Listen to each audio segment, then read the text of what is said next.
What's going on, Internet? The Block Okage here, aka 2EH. And to be honest, I'd like to welcome everybody back to the Game and Illuminaughty podcast. We are the Enlightened Gamers, and you're now tuned into episode 201. If you're watching the video version of the show at youtube.com/GI updates, know this show is available on Apple, Spotify, Amazon, and all other major podcast platforms. If you're watching on Apple or Spotify, please rate the show 5 stars. And if you're watching on YouTube, please hit the like button and then that hype button. When you hit the hype button, the show will appear on the YouTube's new hype charts, which helps bring in new viewers to the world's best weekly gaming podcast. Also, if social media is your thing, we drop content over there on our social pages. We're available on TikTok, Twitter, Instagram, Discord, and Facebook. Our handle on most places is at GI Updates, with the exception being Facebook. It's facebook.com/GI Podcast. Links to all our social media platforms will be in the description box below. Now, without further ado, allow me to introduce you to my co-hosts, the first of which publicly came into my Twitch chat yesterday and said that he saw Odyssey in IMAX 70 millimeter and it made him come. Ethos. That his words, not mine. That is not what I said. What did you say? I said, I didn't say that. I said something in that area, but I said it was so good it was like getting head. That's what I said.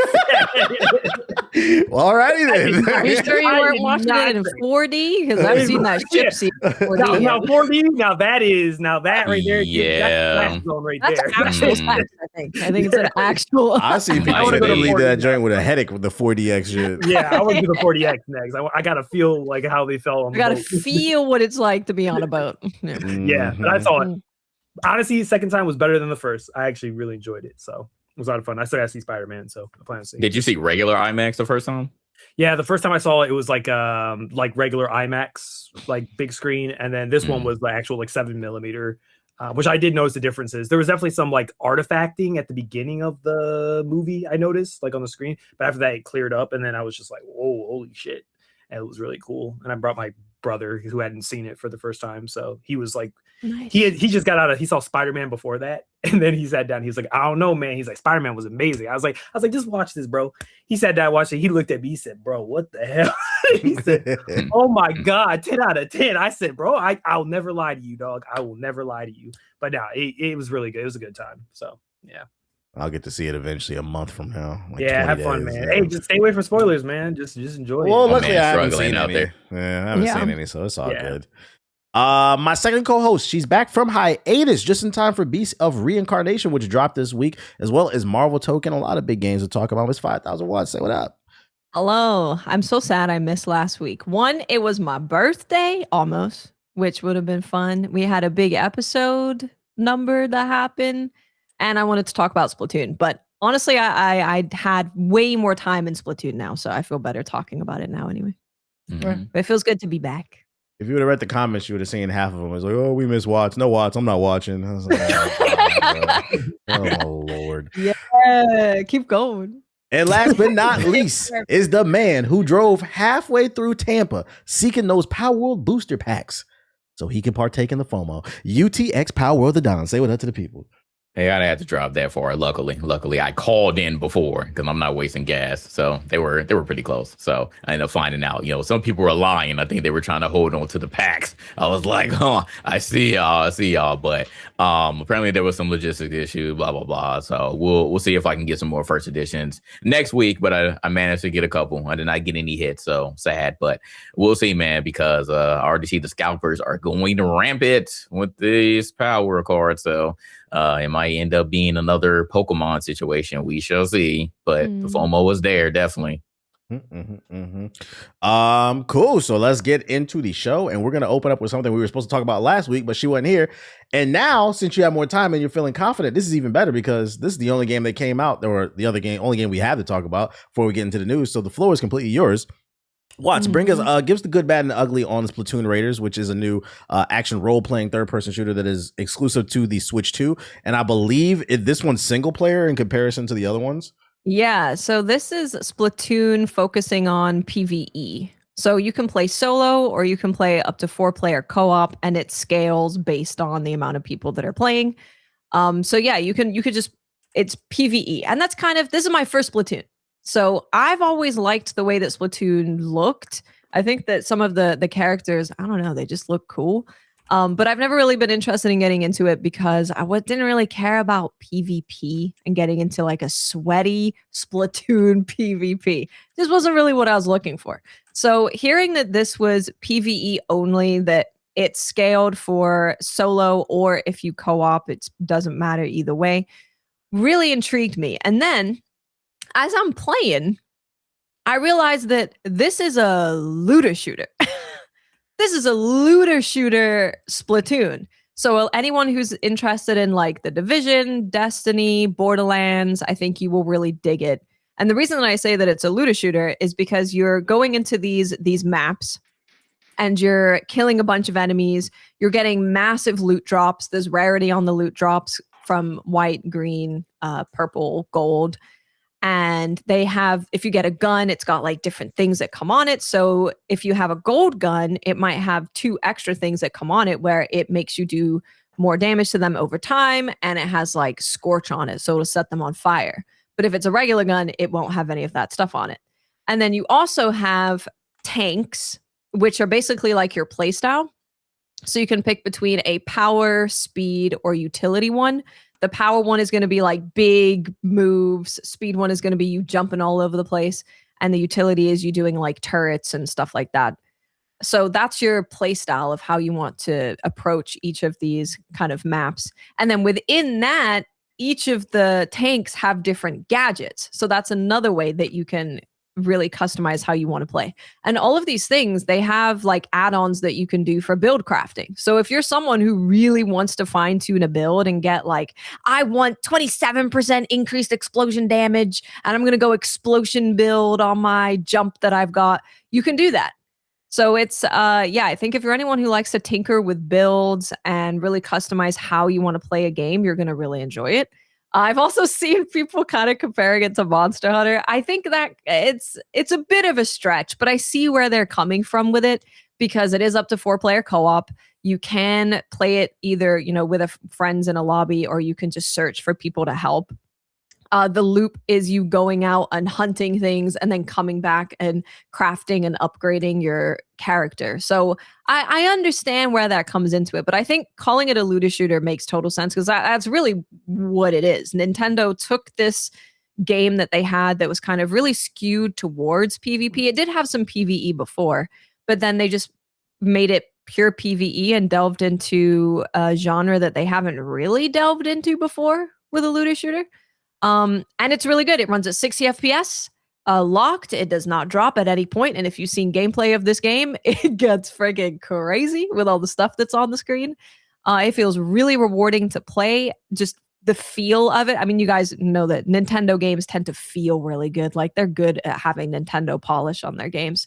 But then also the progression that you have in the game. You're constantly unlocking a new weapon, new gadget, new ways to play, new ways to upgrade your play style. So, also it's like $50. So it's not even, it's not a $60 game. It's not a $70 game. It's not an $80 game.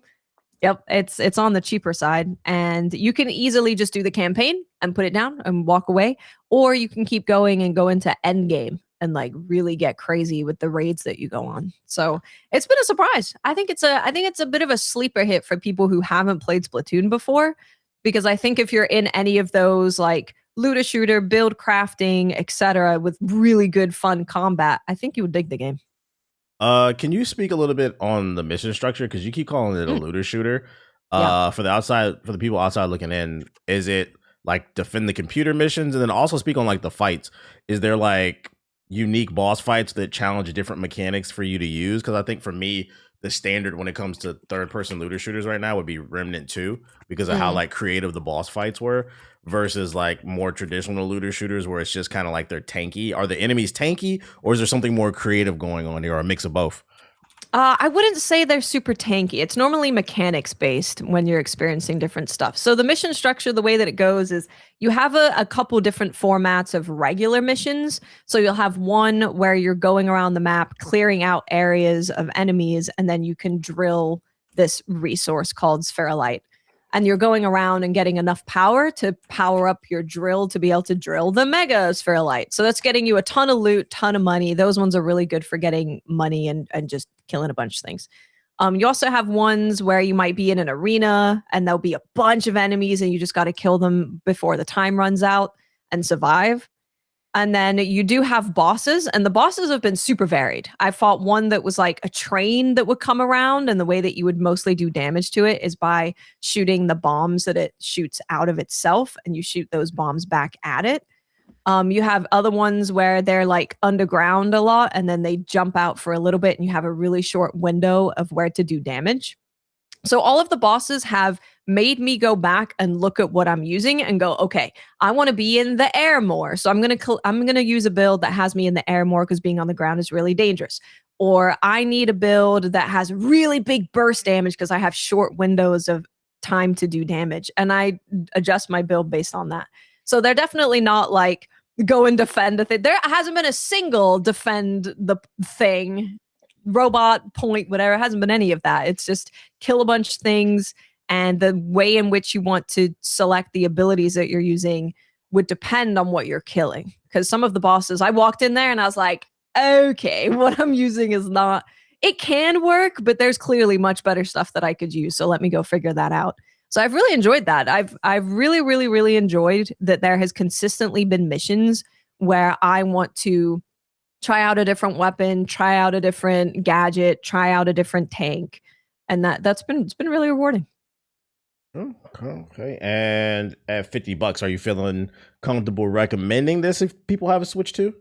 Oh yeah, easily. I think for me personally, this is the best Switch 2 game right now. I think so. Are you comfortable saying it's worth getting a Switch 2 for, or is that too much? If you don't have one. I think getting a Switch for just one game, I think is really rough for me to say. I would say if you are like me, I was interested in Orbitals and Dustbloods. This is a game that I think you would enjoy, and this is maybe one that you wouldn't have expected to be on your list of reasons to get a Switch. But I think that if you did get a Switch because you want to play Dustbloods and Orbitals, that this would be one that you would really enjoy. So I would say that it might push you to 3 games that you want to play on Switch. It's really good. Genuinely, they did such an incredible job. And the way that the Switch doesn't drop a single frame, and there's explosions and everything going on all over the place, and it is smooth as butter. I'd argue they better not drop a frame because it don't look like they updated the visuals. It looked like the last games is just on newer hardware, so it better not drop a frame. But I could be wrong. They have full cutscenes now. The cutscenes are crazy. Is the story interesting? It's interesting because they got a Gooner girl in there. Oh. I'm telling you, if Splatoon wants to go after the Gooners, they can, and they might be a little bit in here. She's if you look up Shiver from Splatoon, they've really got her doing crazy stuff in some cutscenes. You just go put it up on the big screen here. I am. I'm trying to. You hear me typing? I started typing real fast. You gotta tell me twice. I'm not gonna scroll too far, but I can see people making fan art. I'm gonna go ahead and close this page. she got Sliver. Shiver. Call her Shakira because those hips. Freaking well, that's Splatoon Raiders. It's really good. If Destiny 2 players, if you're sad about your game going, I'm telling you, you would love Splatoon Raiders. You would love it. Cool. We appreciate the 401 on that. Maybe one of us will buy a Switch 2 one day. I'm thinking about going to a pawn shop and see if I can find one for the low. See if somebody went hood bankrupt. I heard people were finding them there at a pretty good price. So see if somebody went hood bankrupt and get it for like $200. Cool. Let's hop into the news. One of the biggest stories that's happened in the past week is we finally get a first look at Gears of War E-Day's multiplayer. For those unaware, E-Day is a prequel to the original trilogy. E-Day is Emergence Day, when the Locusts first appeared, the alien things, if you never played the series before. And we've gotten a lot about the story in previous Xbox events, but this one, we got a first look at the multiplayer. They shut off the new movement system. Wall bouncing is still there, but now you can also jump over stuff, which was never there. They changed up the movement system with the running. A bunch of new weapons we got to look at. A lot of people were gushing over the fact that there is no paid microtransactions. There's no battle pass. There's a bunch of stuff that you can unlock in the game from just playing the game, kind of like, things are the way things are supposed to be. And overall, I think the perception of this multiplayer has been very positive because it's been very visceral, in your face, fast pace. Your Gears guy, JG, How you feeling about this multiplayer reveal? Yeah, I think I'm fairly confident to say that we're probably going to be on this one for a little bit longer. We gotta prove Ethos's allegations here that we're not going to play Gears. I know that the initial thing that came out was like, oh man, that the wall bouncing is going to be either gone or modified. Well, the multiplayer reveal showed that it wasn't true. Looked like the wall bouncing was still there, and along with that, you can slide too. So it looked like the movement is pretty much still intact. The one thing about the multiplayer reveal that I initially wasn't thinking about, but it ended up exciting me a lot, was the horde mode. I love how they changed the horde mode and made it, three teams to four, and you have objectives, and then you all can come together and face a boss, and then you have side quests and stuff. So like, it looks like they put a lot of time and effort into the horde mode this time to make it like a more visceral experience, and like expand it past just the, all right, you got these waves to do, then you got to face the boss, and then they get stronger, and then rinse repeat. They still have that in there, but this horde mode is definitely, more mission based, and they talk about unlocks. You can actually get modifiers now on your weapons within that mode. So I think that excited me more than anything else, because when Gears 2 came out and the horde mode was there, that was one of my favorite modes to play, outside of just a traditional multiplayer. So I know that me and my friend jammed that for a very long time.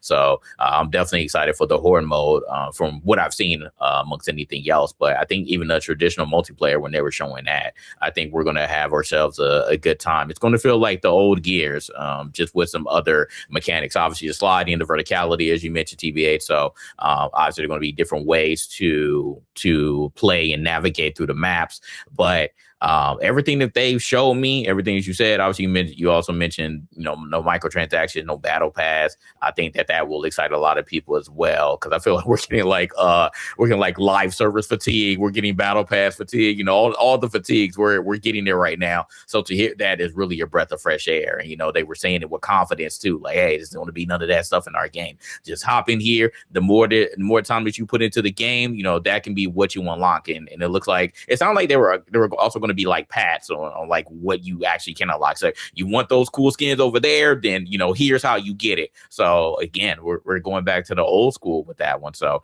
I can appreciate that, especially in these times. So again, everything they showed me is dope. We have a beta coming real soon. So I call August Gameageddon, because August is really stacked. I thought that September was crazy, but since some games moved out of the way, September is not going to be as busy for me personally.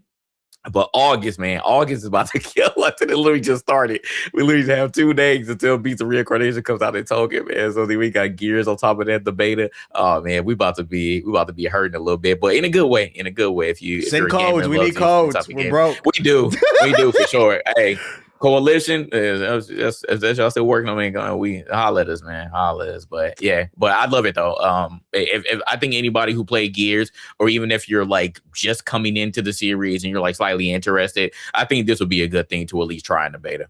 It's a good jumping on point because it's a prequel to all the games. It's literally where the war began. So if you never played Gears before, this is actually a good jumping in point. To piggyback on what you were saying about the motherfucking horde mode, my brain froze. That should look fire. Do y'all know if it has proximity chat? Some people in my chat were saying it does, but I was like, I didn't know if I could trust them with it. I didn't say nothing in the video about that. You can't trust chat. I don't know. I would hope so. Because if you're meeting up, then I would hope that you would be coordinating with the other teams and the stuff like that. So I don't know, but even if it doesn't, I think it's still cool because everybody has their own roles and stuff. I forgot to talk about that. Like, I was gonna say the class system. Roles. Yeah, class system is dope. You can be like a healer now, picking up people too. I like the idea, just the fact that it's one big map and there's 3 teams of 4 running around working together. I am curious to see how it plays out. Where like I would presume, especially on the harder difficulties, 2 teams are doing good, or maybe 2 teams are doing bad. I feel like there's always going to be a weak link, right? Where like, let's say 2 teams are getting their missions done, but one isn't. What happens when that other mission, let's say the entire team goes down? Do we have to shift focus and go to the other side of the map and help them?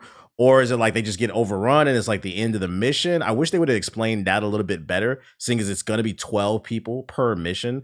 And then also I would have liked to have seen just a little bit more In terms of like the game modes, I know they announced TDM and a couple other basic ones, but I want to see if there was anything else new besides like the horde thing. It kind of felt like a little bit run of the mills, but this looks very polished. I'll tell you that much. Ethos, you got any thoughts? Yeah, it looks pretty good. Multiplayer looks good. I'm not gonna say I told people so, but I was just like, people were jumping the gun about the whole when they announced that they were gonna remove wall bouncing, and I was like, relax, like let's just see what it looks like. And people were just like, no, it's ruined already, and now people are looking at it and seeing all this advanced tech and just be like, hey, just replace it with some new type of system that people are gonna have to master. That isn't going to be visually as jarring to try to deal with, because a lot of times I think people wall bounce a lot because of how slow the camera was sometimes to adjust. So that kind use of the mechanics. So I think this is like a new pace for it. And I kept saying that old play style I think is dead. I kept saying that because I don't think a lot of these kids nowadays, like, they see that and it's so intimidating. Like, I remember when I saw that, I wanted to learn how to do it, but we've already had this discussion about how like this like younger generation of people who are into gaming now, like that are getting into gaming now, or that have just recently gotten into gaming, they don't like that idea of like perseverance or like trying to learn over, fighting the adversity to try to get better. They'd rather like not deal with that sort of thing. So I mean, it looks good. It looks dope. There's only one thing I'm looking forward to, and that's the Nomad Killer rematch. That's what I want to see. I want to see Ace versus the Nomad. Are you still standing on the fact you don't think we gonna play this? I mean, it looks good. We'll see. I still stand on it. I pray to God. What's the release date? October, right? It's October something. It's It's not in the middle of GTA. It's like before GTA, but it's after all the September stuff. I think it's the biggest hitter in October. I'm trying to think if there's anything else big in October, but I think the biggest hitter in October. Phantom Blade, my God. Are you okay? No. October 6th. Ace Combat, Star Wars Galactic Ace Combat too. Yeah, Racer, they come out first week. Mortis, Castlevania. Those are cool games. Ace Combat is crazy. Yeah. Those are cool games, and I like those games. I'll be playing those games, but Gears' profile I think is higher than all those. Gears is a premier ball and gun game. Yeah, like this is I agree with that. Like I'm saying, this reminds me a lot of how Halo Infinite was being shown. When that multiplayer came out, everybody was on it and was saying, "Oh my God, Halo's back." This has the tendency of being like, I wouldn't be shocked if a lot of old heads get on and be like, "Oh my God, Gears is back." The question is the content going to be there day one? Which it looks like it is, because they're saying Horde mode's already in it. Because I think Gears 5 didn't even have Horde mode at launch, right?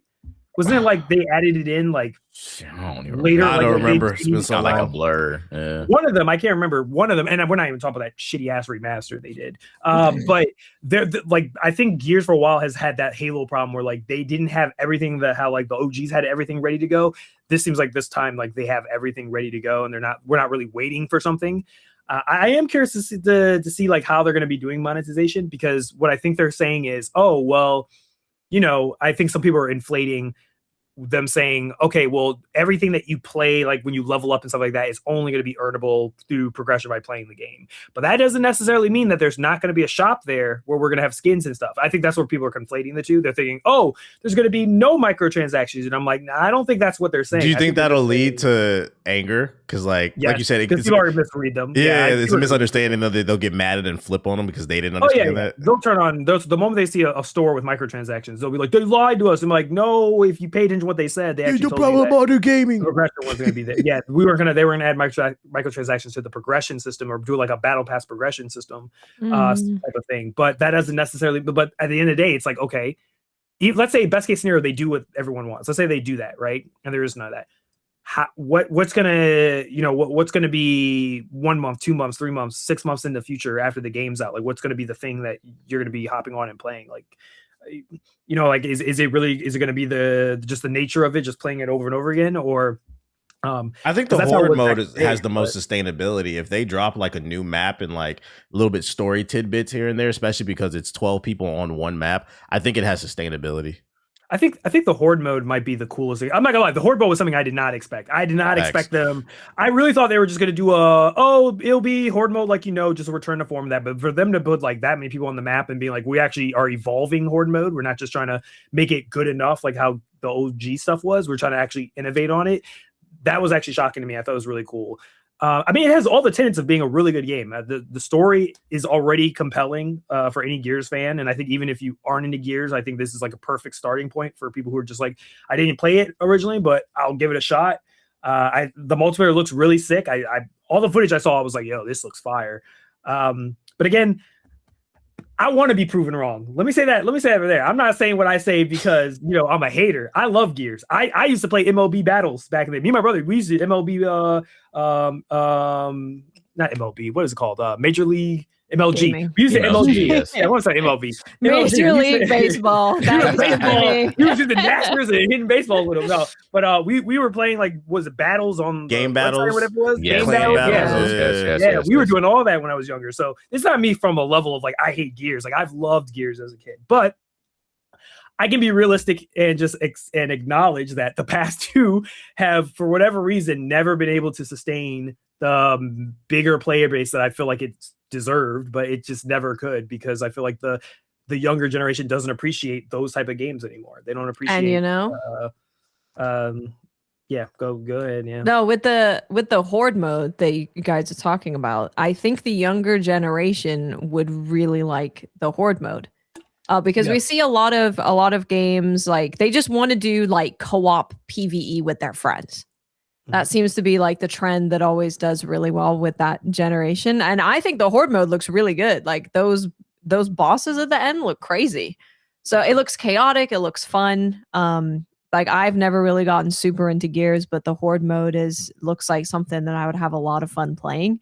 So I think a lot of people are going to get into Gears now with this game, because the horde mode is something that they can do with their friends, and it's not Helldivers, but I'm sure they've played Helldivers with their friends, and they're like, "Oh, guys, look, we've got this new game that's like kind of similar," you know.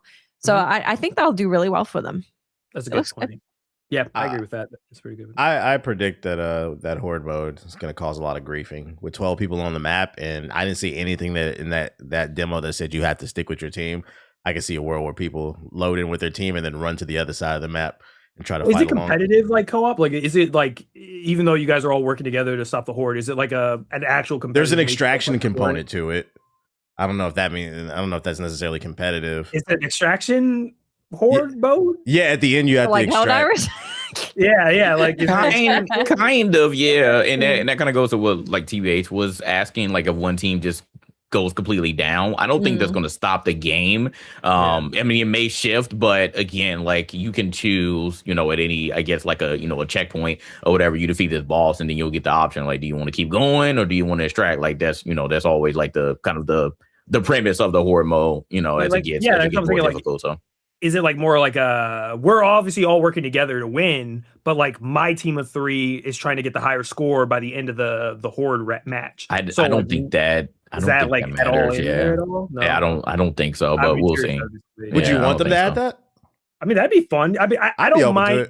I think that's a good middle ground where it's like you're not directly like that. That's the thing. Like extraction shooters get a lot of heat for, and that's what a lot of the people who are playing Arc Raiders got mad about the entire time. But why are you shooting me? Like, I think if they did make something like that, where it was just like you're not going to directly intervene with other teams and like try to kill them to like mess them up, but it brings a sort of like we're working together, but like I don't know the trope for it, but it's effectively like where it's like 2 people who are working together, but it's like Dante and Virgil, like when they work together in Devil May Cry, where it's like they're competitive about it, but they're working together to kill all the demons, but they are trying to one up each other. It's like that type of thing, even though they're working together. So I would imagine a little scoreboard like at the end to see who got the most clout, who putting in the most work, like who put in the most work at the horde mode. You know, who actually scored the most, who actually downed the certain bosses. If the extraction was who took the longest to complete certain stuff, then I can see that where it'd be like, you know, everyone's trying to one up each other, so everyone's playing at their best ability because they want to be at number 1, even though at the end of the day the main goal is just to make sure you guys win or you survive the round. Yeah, I hear you. I mean, horde mode has always had, you know, those scoreboard components, but yeah, I don't know if they're gonna like up the ante and like actually make it worth something, compared to other teams. So I don't know, because I mean, it looks like technically you don't even have to meet up. I think at some point you're going to converge, most likely, you know, in the ball sections, but I think outside of that you're probably going to be doing your own thing at first, and then as you continue to progress and get to the checkpoint, aka the boss battle, then your teams are going to meet up and collectively just try to do that mission. And then, so we'll see. But yeah, I don't think they really like went into deep explanation about that particular point. So then the question that becomes: is this a day one cop for y'all? Yeah, for me it is. Yeah, probably. It's man. I told it's gonna be so stacked, but yeah, I think there's gonna be probably my main focus outside of Phantom Blade in October. Okay. You might try to do like a hard run through on the story and the hardest difficulty. Yeah, absolutely. Yeah. Let's do it. Trying to die? Who's gonna fall on my knees first? Not me. I'm a Gears veteran. Come on, I got all of your team. Everybody's like, Gears. Hardened mode. This is gonna be easy, bro. And then they run out and then they get shot. I might just say the story for whenever one of y'all in the Discord. I'm gonna just hop on multiplayer then. Until then. Cool. That's Gears of War E-Day. That's dropping October 6th for Xbox and PC. I believe it's gonna be on Game Pass, right? It's always on Game Pass. Yeah, I assume so. I assume they're going to change their strategy with Game Pass at some point, but it ain't today. Yeah, this is a perfect segue. They definitely need to change that that strategy for the Game Pass, because according to Sarcania's analyst, one of the biggest analysts in the gaming industry, one of the main reasons why the Game Pass is failing is because y'all, not us, don't play no games. Here's the quote exactly. Sarcania said, "In my opinion, the primary," which is it's just an opinion, "the primary reason Game Pass has failed to hit its subscriber targets is because the mass market simply does not care to play a lot of games. The average player only buys 1 or 2 games a year, spends a heaps of time on their favorite games forever, and that's it." So he was just like, it's overwhelming amounts of choice, and the reality is that most people don't want them. I kind of want to take the helm on this one. I half agree with it, but I'm gonna add a little bit more to it. Not only does the average person only play 1 or 2 games a year, I feel like where Xbox missed the mark is, I feel like they forgot who their audience is. I remember when we was in high school, I was primarily a 360 person, and we used to call it the Dude Bro console. That was before the ball and gun gamer shit. And I feel like for the most part, it still is. And I feel like they forgot that. Games like Kiln are cool, but like the average Xbox person is not trying to play a game about pottery and shit like that. Those games are necessary, those creative things, but I feel like if Xbox's platform would have gotten more games like Ghost of Tsushima or like the Gears of War, which are kind of those, you know, those AAA cinematic experiences, those action adventure games, and those were available more readily on day one for the Game Pass, I think maybe I'm not saying it would have solved all the problems, but I do think they would have picked up more subscribers. Instead, I think they leaned more into just giving like random indie games, which were good, with a dab of like AAA in there. And I think that's where they messed up, not understanding their demographic and what exactly they wanted. Because I think if they would have fed them more of what they wanted versus what they thought people wanted, which is just more variety, I think they would have had a better outcome. But yeah, that's facts. I mean, we've had plenty of data shown on this podcast about how people don't really buy games like that. What's the stat? I think it's like only like 60% of gamers play games. They're like 5 years or older or something like that on average. Only 40% are really buying games annually. And they define that with games that are 3 years or older, or 3 years or younger that are new. What are your thoughts on this, Watts? Yeah, I think you're right on the audience. It's, you know, when you think about who is going out there and buying an Xbox, it's normally people that are into shooters or sports games a lot of the time. Because if you're into like JRPGs, you're going to get a PlayStation, right? So you can play Final Fantasy when it first comes out. If you're into like Mario, you're obviously going to get a Nintendo. So the people that are specifically choosing to get an Xbox, I think, are people who play a bunch of shooters because that was the place to be and they've kind of just stuck with it. Or maybe parents would be getting an Xbox so that they can get Game Pass and their kids can play, you know, a ton of different games and they don't have to buy every single one. There are so many smaller AA and indie games that would have fit that demographic more, but Xbox never got any of them. If they were going anywhere, it was PC only, or it was PC and PS5. Xbox consistently throughout this entire time has just not had a bunch of these games on Xbox. Like the amount of times that I'm playing a game and they're like, people are asking what platforms it on. I'm like, oh, it's on everything. I know it's on PlayStation, it's on PC, so I assume it's on Xbox. And it's not. It's never on Xbox. So not only are you offering kind of like whimsical indie games, which maybe your audience isn't into, Potion and Wand games, which I don't think they want. You're also missing out on so many games because I mean we've heard from developers throughout the years that Xbox just isn't very good at communicating with these developers to help them get their game on Xbox. Whereas PlayStation is like, we want your game. What do you need from us? Do you need anything? And Xbox is like not returning their calls, basically. So I think that's one thing. I think another thing as well is like, yeah, a lot of people now, we know that it's true. And that article is right about it, that people just want to play what's familiar. They want to play where their friends are at. The only people that are really playing new games, this is obviously, I'm putting everyone in big boxes here, but it's people that are our age that are down to play like I think if you're listening to this podcast, you're playing new games. Yeah, it's you guys. Interested. It's me and you. Yeah, at least interested. Yeah. Yeah, it's not the people. It's not like the mass public who are just trying to find a game to play with their friends and they just stick with it because that's the one that their friends play. You also have a lot of people, and I think that this has been a big part of why people play the same games, is you have a lot of, I would say, a lot more stress in everyday people's lives now. Everything is really expensive. Finding a job is really hard. Being able to pay your bills comfortably is really hard. And a lot of people, when they go to work, they just want to come home and play something they're familiar with. For a lot of people, getting to know a new world and new characters and new builds and new way, all these new systems, it's a lot for them. They're like, with the 2 hours maybe that I have in the evening to play something, I'm just going to play something that I know so I can get on and have fun and then go to bed. So I personally think that's had a big part of it, because I've heard my friends say it. They're like, I'm not ready to invest in a new world right now. I'm too tired. I don't want to get invested right now. So I got a solution. I'm a solutions person here. No. Microsoft, if you guys want to continue this Game Pass thing, you need what I'm going to call the 4 horsemen of the apocalypse. Okay, you already got one, so you're kind of 1/4 there. You got Call of Duty, although you took it off the Game Pass. Put it back on the Game Pass. Then, if you promise the Xbox crowd every year on Game Pass, the new Madden, the new FIFA, and the 2K maybe or something, like whatever. If you do those 4 games, I guarantee you will get more subscribers. And then let me add something else onto there too. If you become a Game Pass subscriber and you get these annual sports games every year, if they could find a way to throw in free packs as well, because you know they love them packs, boy.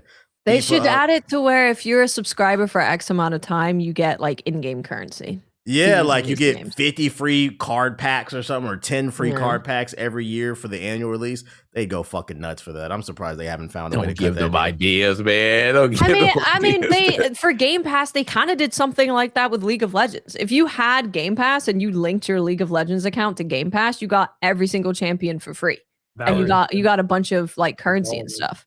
Yeah. So they can definitely do it for these other games. I think that's a good idea. What are your thoughts, Ethos? No, not all at once. Leaving us in suspense. I don't even know what my thoughts are. I mean, it doesn't shock me. Nothing really shocks me now anymore. Like, what do you yeah, people don't play games. How can we? Yeah, they don't play games. How can we get them to play some more games? I've been yelling about this for like 3-4 years. I don't know what else I could say except for people don't play games. They like to LARP like they play games. They statistically do not. Literally they play LARP the same they do. They want to play. They don't want to play new stuff. And then they'll be in your Twitch chat telling you how to play the game that they watch somebody else play.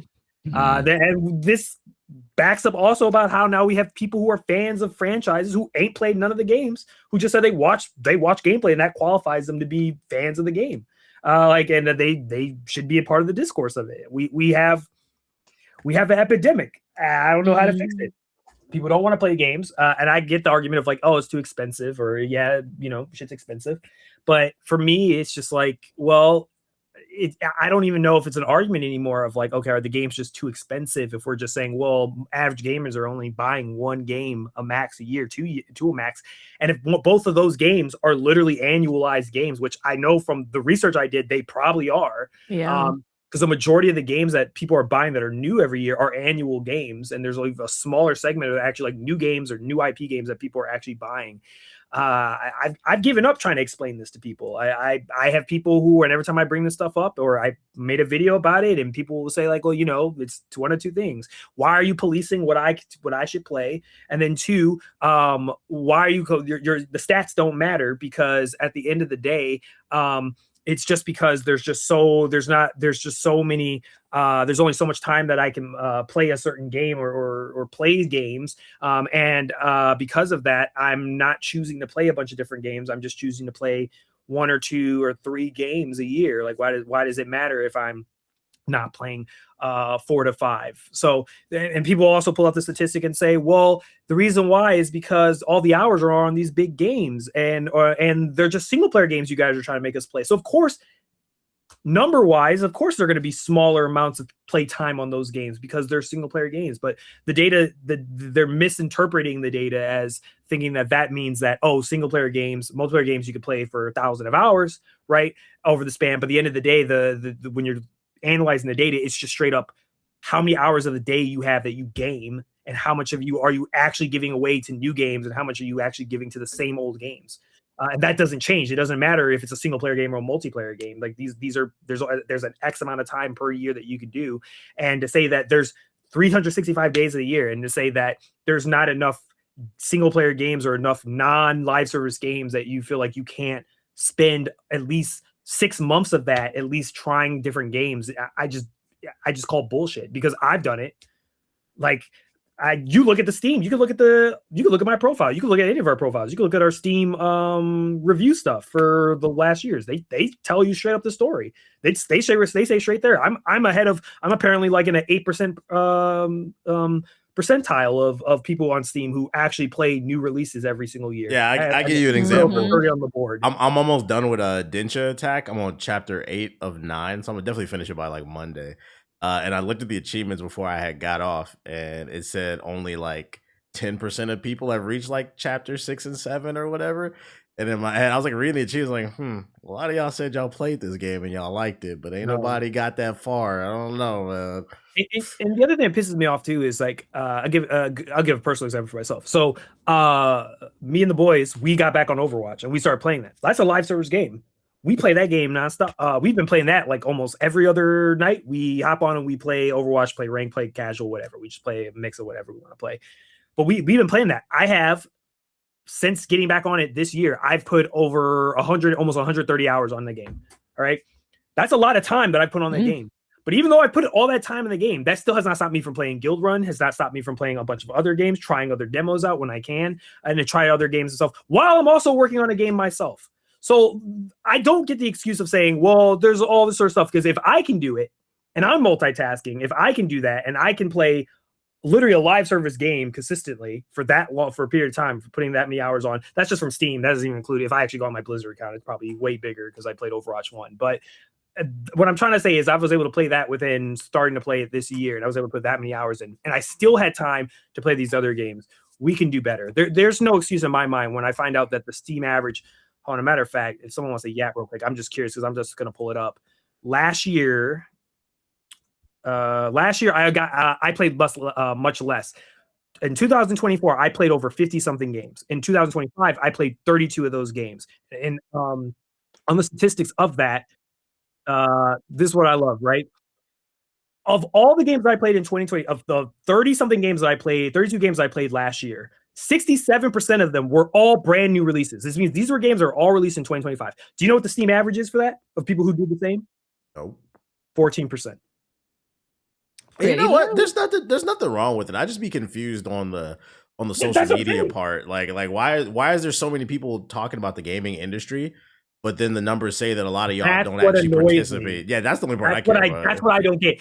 I say these stats not because I'm like demeaning you, trying to make it seem like I'm better than you just because I play more games than you. That's not the point I'm trying to make. I'm just trying to make is I don't understand how there's so many people out here that have so many opinions that want to charge strong opinions.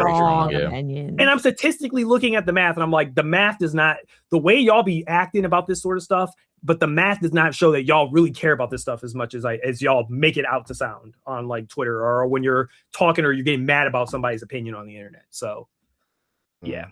And then we found out a lot of y'all be LARPing. A lot of you, actually, I hate to say it, a lot of you JRPG motherfuckers be LARPing, bro. Yeah. You caught Yeah, y'all. they You do. confirmed them. We You saw that confirmed with them. the Persona thing. You earlier. Resident Evil fans, that's not JRPG, but you Resident Evil fans, y'all notice, the Persona fans, y'all notice. I talked to DX, he's like, yo, it's an epidemic out here. He's like, you gotta check your communities, bro. He's like, a lot of people out here is LARPing. It was a conversation like a few months ago about like, do you need to read comic books to be a comic book fan? And because the medium has changed so much, I remember when they first asked me that, I was like, ooh, that's rough. And my original answer was, I was like, okay, sort of. I was like, you could be a fan of Spider-Man without reading the books. But now that like I've seen the way people behave, I have to like switch my answer. And I'd be like, yeah, you have to definitely read you could be a fan of the character, but to be specifically a fan of the source material, the comic books, you do have to read them. Because if you did, we wouldn't be having conversations about like people not understanding the X-Men is about discrimination. Like if you were an actual fan, you would know that. I mean, I'm gonna be honest, you don't need to read the book if you watch the cartoon. I mean, but I mean, like, I even think that like if you care about something so much, you want to be part of that culture. You want to know the nuance of it. You're going to nuance, and you're going to spend time. Like, I love Mass Effect so much. Like, I went on a binge where I watched behind the scenes footage for a week straight. I was binging just literally like old, like I'm talking sacred text. I'm talking like old 720p, 480p videos on YouTube of like old developer, like BioWare developers talking about like how they were making Mass Effect 201. I was just like, oh my God, this is crazy. Like, because I cared that much about that sort of stuff. Cyberpunk, same thing. I dug deep into a lot of stuff with Cyberpunk. It's like stuff that I love and stuff that games I really love. I play them. I play them nonstop. And after that, I go further than just playing them. I try to like figure out, who worked on the game? What was their thought process behind? Like how did they come up with this game that resonates so much with me? Because I just really want to know what their mindset was. That's just me.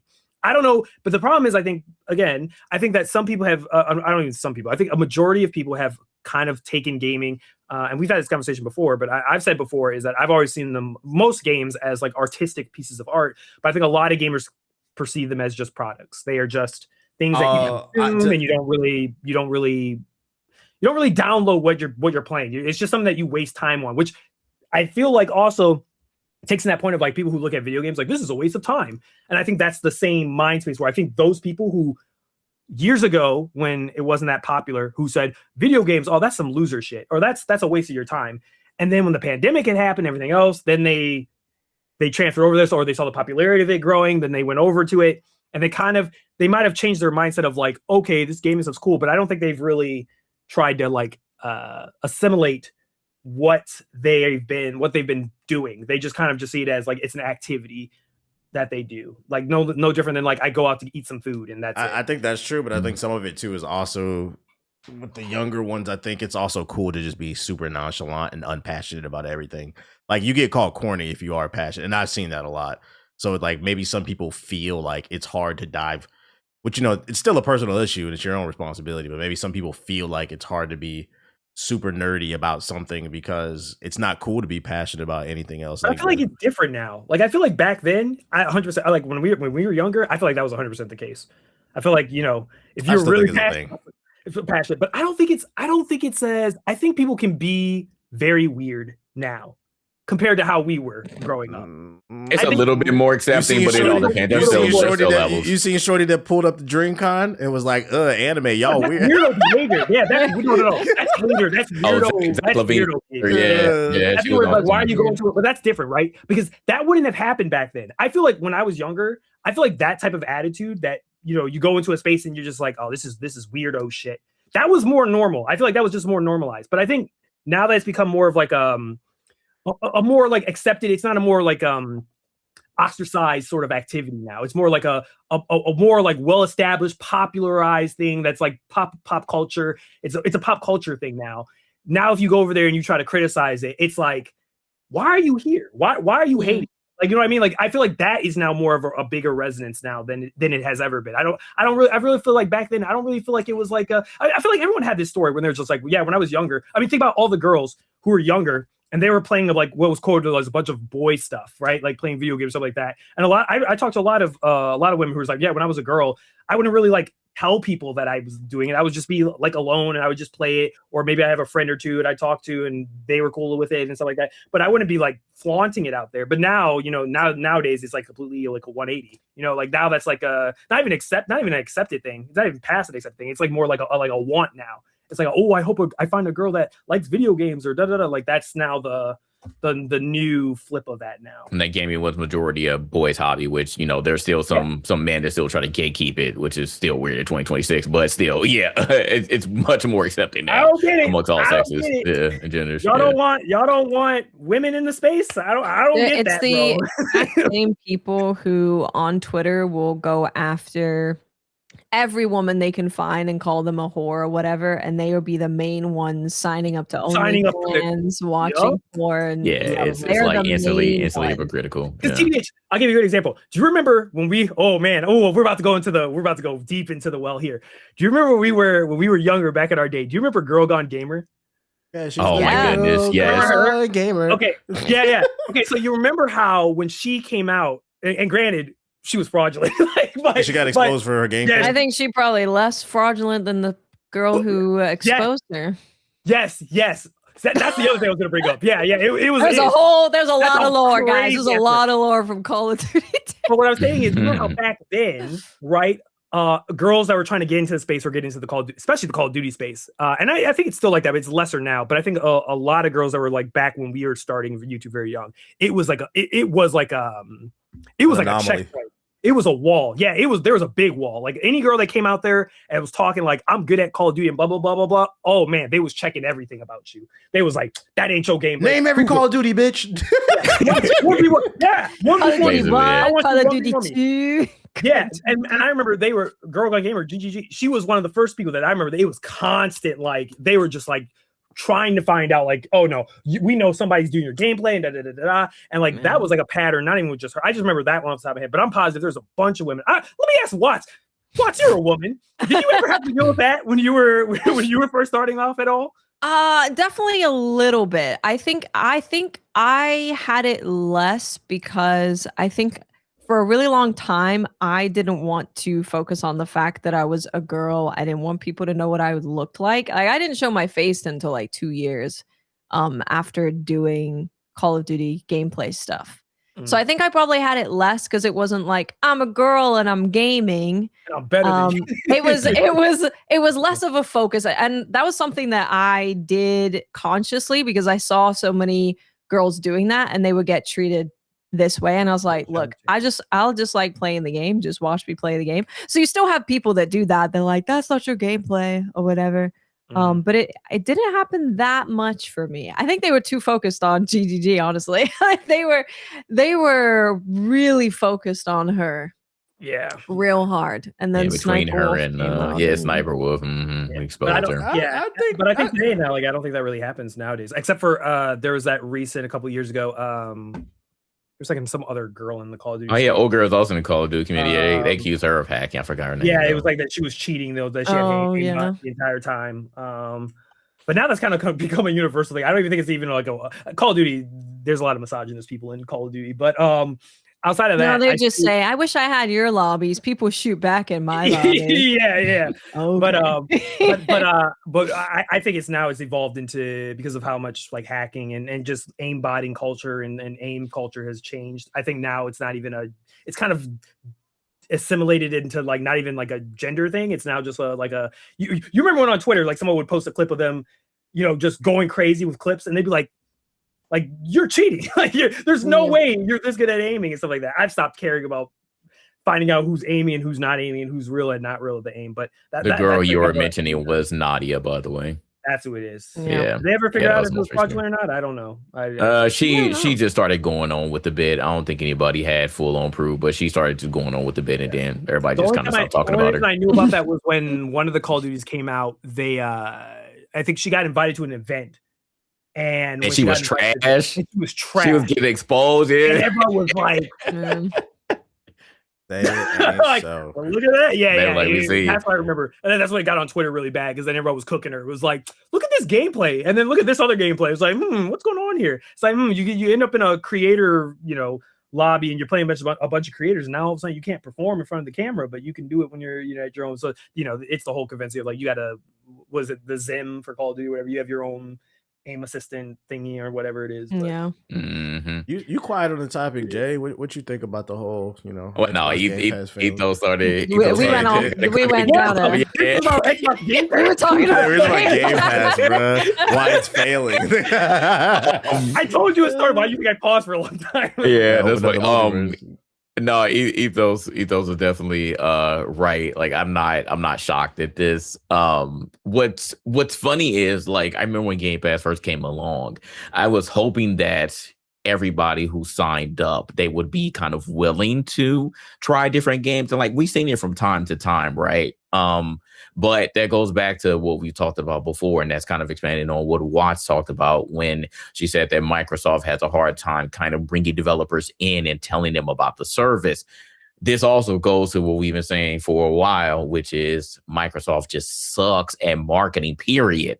It should not take Ethos to deem himself as the Game Pass bishop for people to understand that, hey, this service is here. Hey, this is a good subscription for your money if you don't have the money to buy or invest $60, $70 every single time for a game that you think you may like. You have the Game Pass, you can download it, try it out. And then if you do really like it, then you have the option of purchasing it. It should not take the actual content creators in order to do the marketing for you, Xbox. And that was, I feel like that was the majority of your problem as well. But for the people who actually invested in the Game Pass, I'm actually even more surprised that, like, again, y'all didn't really invest into it and play a lot of those games that were available to you. But that kind of goes into TBH's point. I felt like a lot of these games were indie games again, and that was great for the indie developers because some games did pop off, as we saw. But the Xbox culture,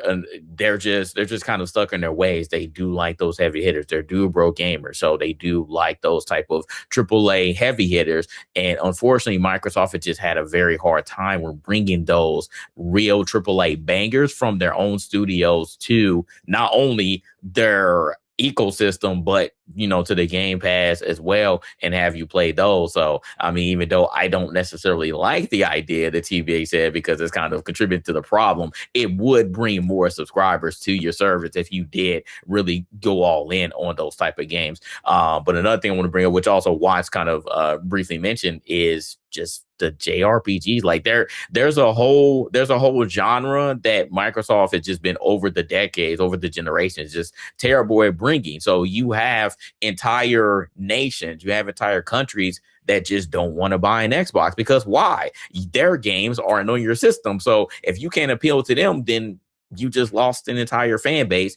And if it's not on the Game Pass, then why would they even invest in it in the first place and subscribe to it? So it's just a lot of things that ended up contributing to where we're at now. But as we spoke about already, just people don't really play games anyways. So if you're only playing 1 to 2 games per year and you're just content with that, you're fine. Then why would you even subscribe to the Game Pass? It doesn't appeal to you, and I don't think it ever will appeal to you unless you have those annual games that are available to you and give you special perks that you will be like, hey, I will pay $12. I'll go ahead and do that, and I will play this game on your ecosystem so I can get those perks, and then I will just move on and rinse and repeat. You give me some more perks that I can't get anywhere else, then yeah, I will subscribe to the Game Pass in order to play that 1 to 2 games.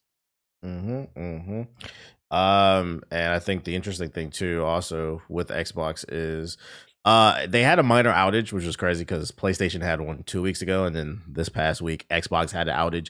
It only lasts for like a few hours, but I think the main thing I wanted to bring up with this is I didn't see a lot of people talk about this, but I don't know if y'all saw, but apparently the discs weren't working when the servers went down for Xbox Live. Because apparently there's a verification that verifies the content on the disc online. So people were complaining that their disk drive was not working. Eventually they did it. It's working now, as of now. But for like several hours, people weren't able to play it. And I kind of wanted to bring this one up too, because I feel like this is kind of a scary future potentially, especially with PlayStation saying they're getting rid of discs.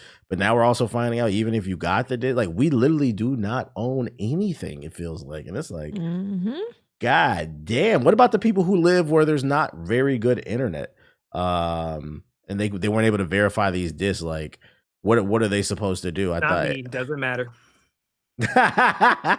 no money. Fuck you. We need your me. money. Whatever. I don't care.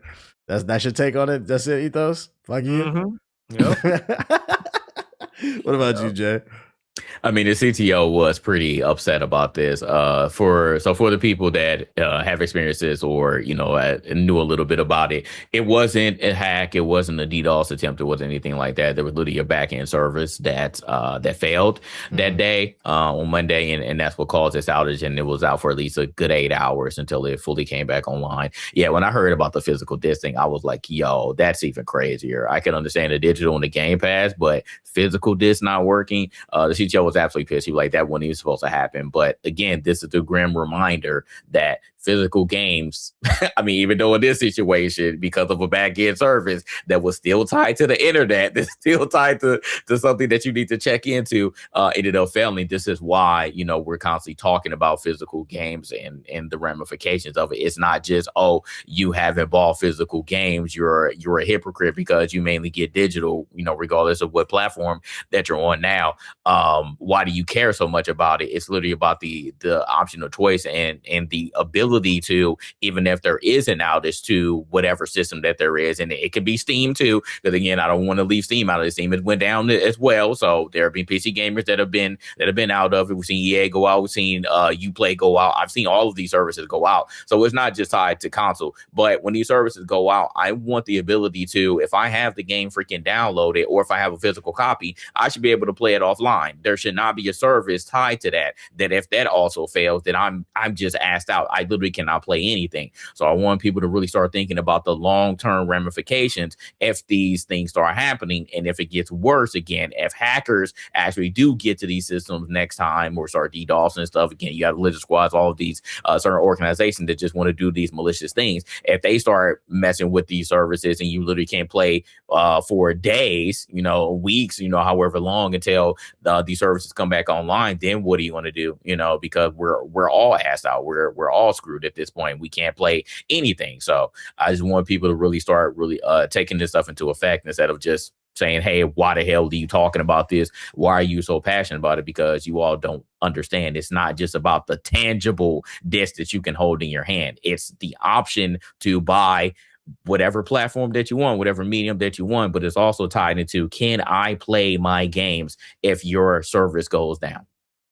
And that is actually a great segue into the next topic, because Asha, the current CEO of Xbox, has made it very clear in a recent interview where she revealed that they want to have 1 billion people a day on Xbox Live servers.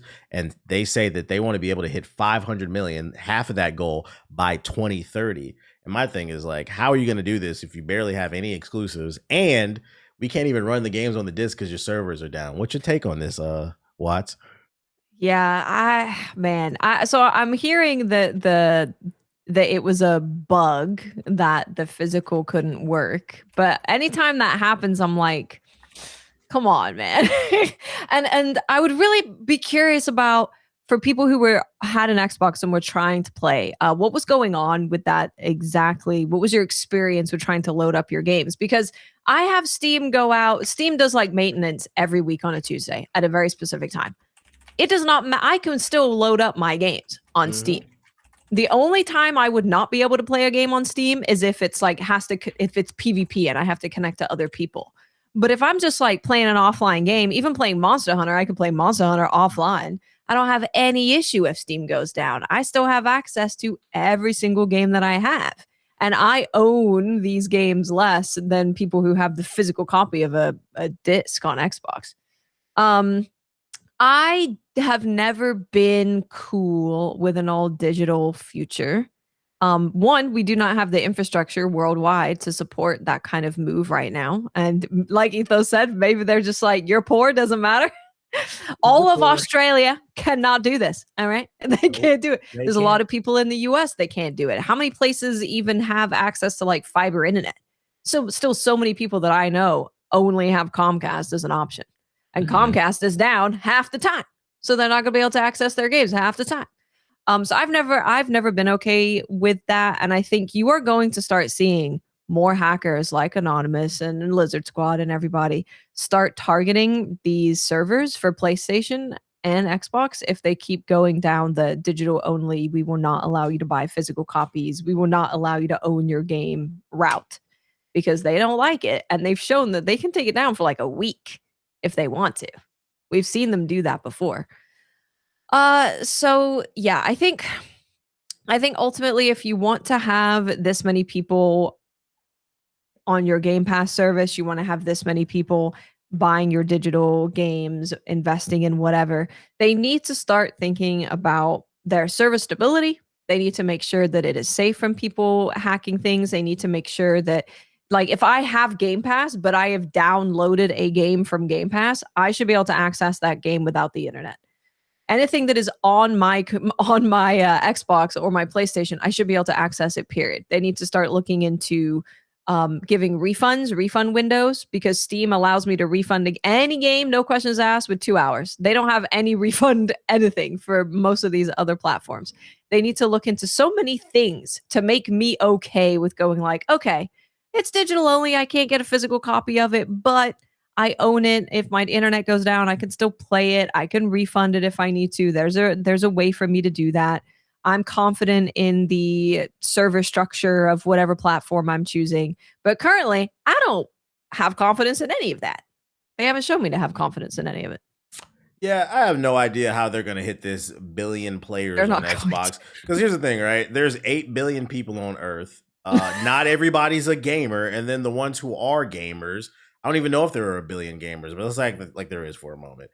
Of those, how many of them are specifically interested in your platform and the games that have that? Like, there's just no, I can't see it. I don't know how they're gonna do it. It's delusional. Like, it really is. This is like, that's a crazy number to think that. Honestly, I'd like these numbers that CEOs keep throwing out of we need this, we need that. I wish they would focus more on just making a good product that people are interested in putting their money into, and less of these like lofty goals that are so impossible to hit. And then when we don't hit them, we have to fire everybody. I wish they could just set up their business to be able to support a reasonable number instead of saying, no, we have to get the entire world on our platform or everyone's fired. You know why that doesn't work? So, fascinating thing. So I took some time to research. Actually, believe it or not, I was at a DSA meeting and I had this conversation with somebody, and I was telling this similar thing. I was like, yeah, it's like this, and he's like, oh, it's like that everywhere. I was like, why does this happen? He's like, have you ever heard of in-shitification? And I was like, I thought that was a meme. And he was like, no, it's a real theory. It's a real thing. And I was like, okay, explain. So he explained it to me. He was like, so what happens is effectively every corporation creates a product for you, right? And you're all gonna be like, oh my God, I've experienced this. They've created a product for you that initially was really good, right? You got on it for the subscription plan, or you purchased it, or you bought into that ecosystem because it was what you needed at the time, and it was either cost effective, it had features that you wanted, and you enjoyed it, and you really loved it. But what happened was that the corporation would then, in the next couple of years after that, it would add new features and improvements and quality of life changes, and you'd be like, oh my God, I'm in heaven. This is perfect. This is really great. Everything's going great. But then at a certain point, corporations will always come to this conclusion that they can't keep that up. There's a mark where they get to where they just say, hey, you know what? I think we got to the point where we have now a massive user base that is now basically ball and chain tied to us. And we no longer need to spend the time and effort to do it like what you're saying, Watts, to actually improve our systems, to make our customers who are loyal to us feel like we're listening to them. Now we have them by we have them by their leg, and they can't leave us because they're so intertwined with us that it's too much of a cost for them to leave and eject themselves from us. So because of that, we don't have to keep up with the same quality that we used to. And that's when you might realize like a lot of these applications and products you're getting that originally started really well, started progressively getting worse and worse and worse. And you can't leave it because you're just like, damn, I've been on this thing for so long. I'm tied to this and I can't do that. I've felt it with Microsoft, good old Discord. Oh yeah. That is a great example of that.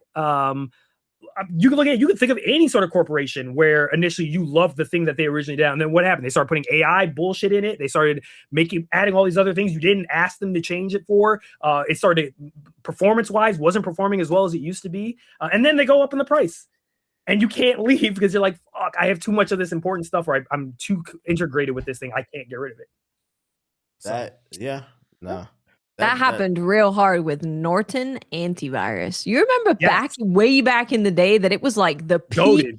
That was the one. What? And now, it was like it was always ass. No, it was like it was really good. I'm talking like a malware bites is where it was at. We're talking about like. Oh, this is before Malbites. This is like way early 2000s. Yeah, this is like when you first started even thinking about maybe I need something to protect my computer. It was just Norton and McAfee back then, pretty much.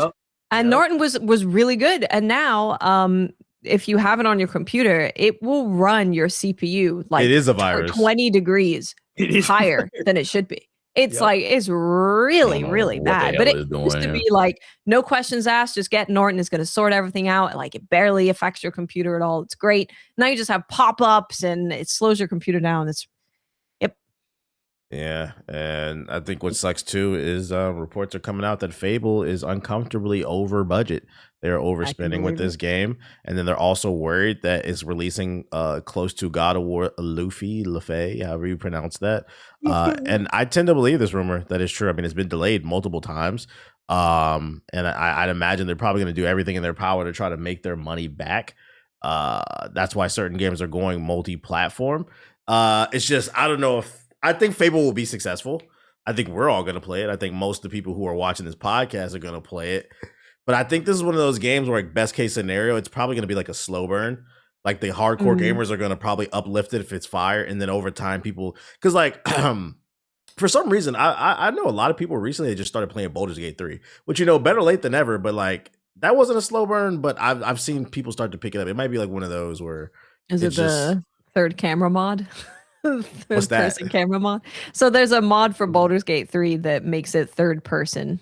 So I've seen a lot of people talking about Baldur's Gate again or being like, oh, I'm actually going to try it now because it's third person. I can make it third person. Yeah. I'm so sick of it. I'm so sick. That doesn't sound like efficient to play because you need that overhead view to see everything going on when making tactical decisions. Why would I want to play in third person? I don't know. It just makes it appealing to, I don't know, the casual. It does. It does. I blame Sony. This is Sony's fault. But going back to what you were saying, I'm slightly concerned because, well, first of all, Fable can't get out of anyone's way because I mean, first you were in the scopes of Grand Theft Auto 6, and now you're in the scopes of God of War. Which I mean, if we're going to compare the two, God of War is obviously going to be the lesser of the two behemoths here, but I don't think that God of War, especially with the negative press that it's getting right now, because a lot of people are still saying, "Well, why the hell did you make a God of War game if Kratos ain't did it? The God of War he did it." So I don't think that this is going to be such a heavy hitter that is going to really tank what Fable is trying to do. Fable is a totally different type of game, and it's only on the Xbox ecosystem. It is not a multi-plat type of game. So I think they'll be fine. On PlayStation, isn't it? Is it going to be on PlayStation Day 1? I believe so. Is it Day 1? Okay, so. Well, never mind then. Well, it is going to be on both. But okay, well, if it is going to be on both, I forgot they're still doing that crap. Well, I mean, it still may make it better. It still may make it better because you still have the opportunity to get some of those Sony people to dig into it. Yeah, I think the people on Sony, they're going to choose God of War regardless, but you're not really worried about them. You kind of got to stick to your own ecosystem and make sure that you feed them first. So for the Xbox people, I think that they're still excited about it. But just hearing that it's over budget, I'm not surprised about this, and I'm sure Ethos knows as you get further down the timeline and you keep delaying. You need the resources, aka the money, in order to continue. I mean, it does. Yeah, I agree. I agree.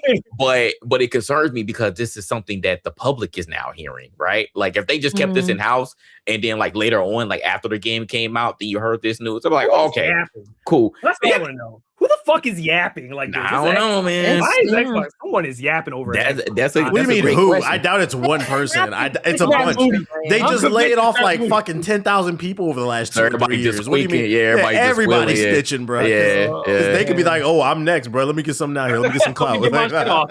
Yeah, It but makes yeah, a lot of sense that it's over budget. yeah, I'm not surprised. Yeah. But the reason why it concerns me is because, like, usually when we hear this, then we hear that like it's in fear of getting canned. And at this point, Microsoft cannot afford to just can this game. I don't think they're going to. I think it's a low possibility. But again, hearing this just concerns me because it's like, what if? What if there is a possibility that either this game gets delayed again because they're trying to get out the way of God of War, or if they just keep going and it's just like, man, it's just they just say, oh, we can't afford it anymore. We're just gonna scrap it. Like, y'all can't do this. I'm not. If I was Microsoft, I would not be relying just on Gears of War E-Day to potentially, make a crap ton of money that I can continue on to the next year. Like, y'all are clearly ambitious with these goals that y'all are trying to set. So I'm really hoping that Fable does not end up suffering a crazy fate. And I do want it to come out and I do want it to be successful. But this is kind of one of those heavy hitters that like y'all need for this to be successful, and in order to really show in this new regime of Xbox that y'all aren't just eating up money. Because I saw those graphs on like what Xbox or Microsoft as a whole has been making money on, and the Xbox brand was in the negative. So that's not good. Yeah, that is unfortunate. Freaking. I really don't. It blows my mind when companies will move their game out of like a busy end of year and then they choose February or March, which are always stacked months, like every single year. They're always stacked.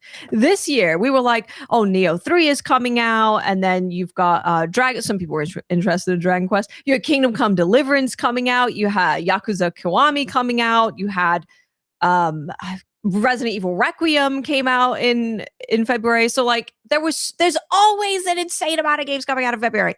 Monster Hunter Wilds expansion is probably coming out in February. So I'd also argue when you release your games in February or March, you run the risk of being forgotten, no matter how good it is. Because the way the internet moves, I do feel like people often forget the games that come out in the first half. It's always about the fall, because that's usually when late summer. You gotta have like some crazy word of mouth going on, or you're just like that franchise that people have been waiting on for over a decade. You come out and it's like, all right, like this is why we waited all this time for you to really hit and like be remembered throughout the rest of the year. I would have gone up against GTA.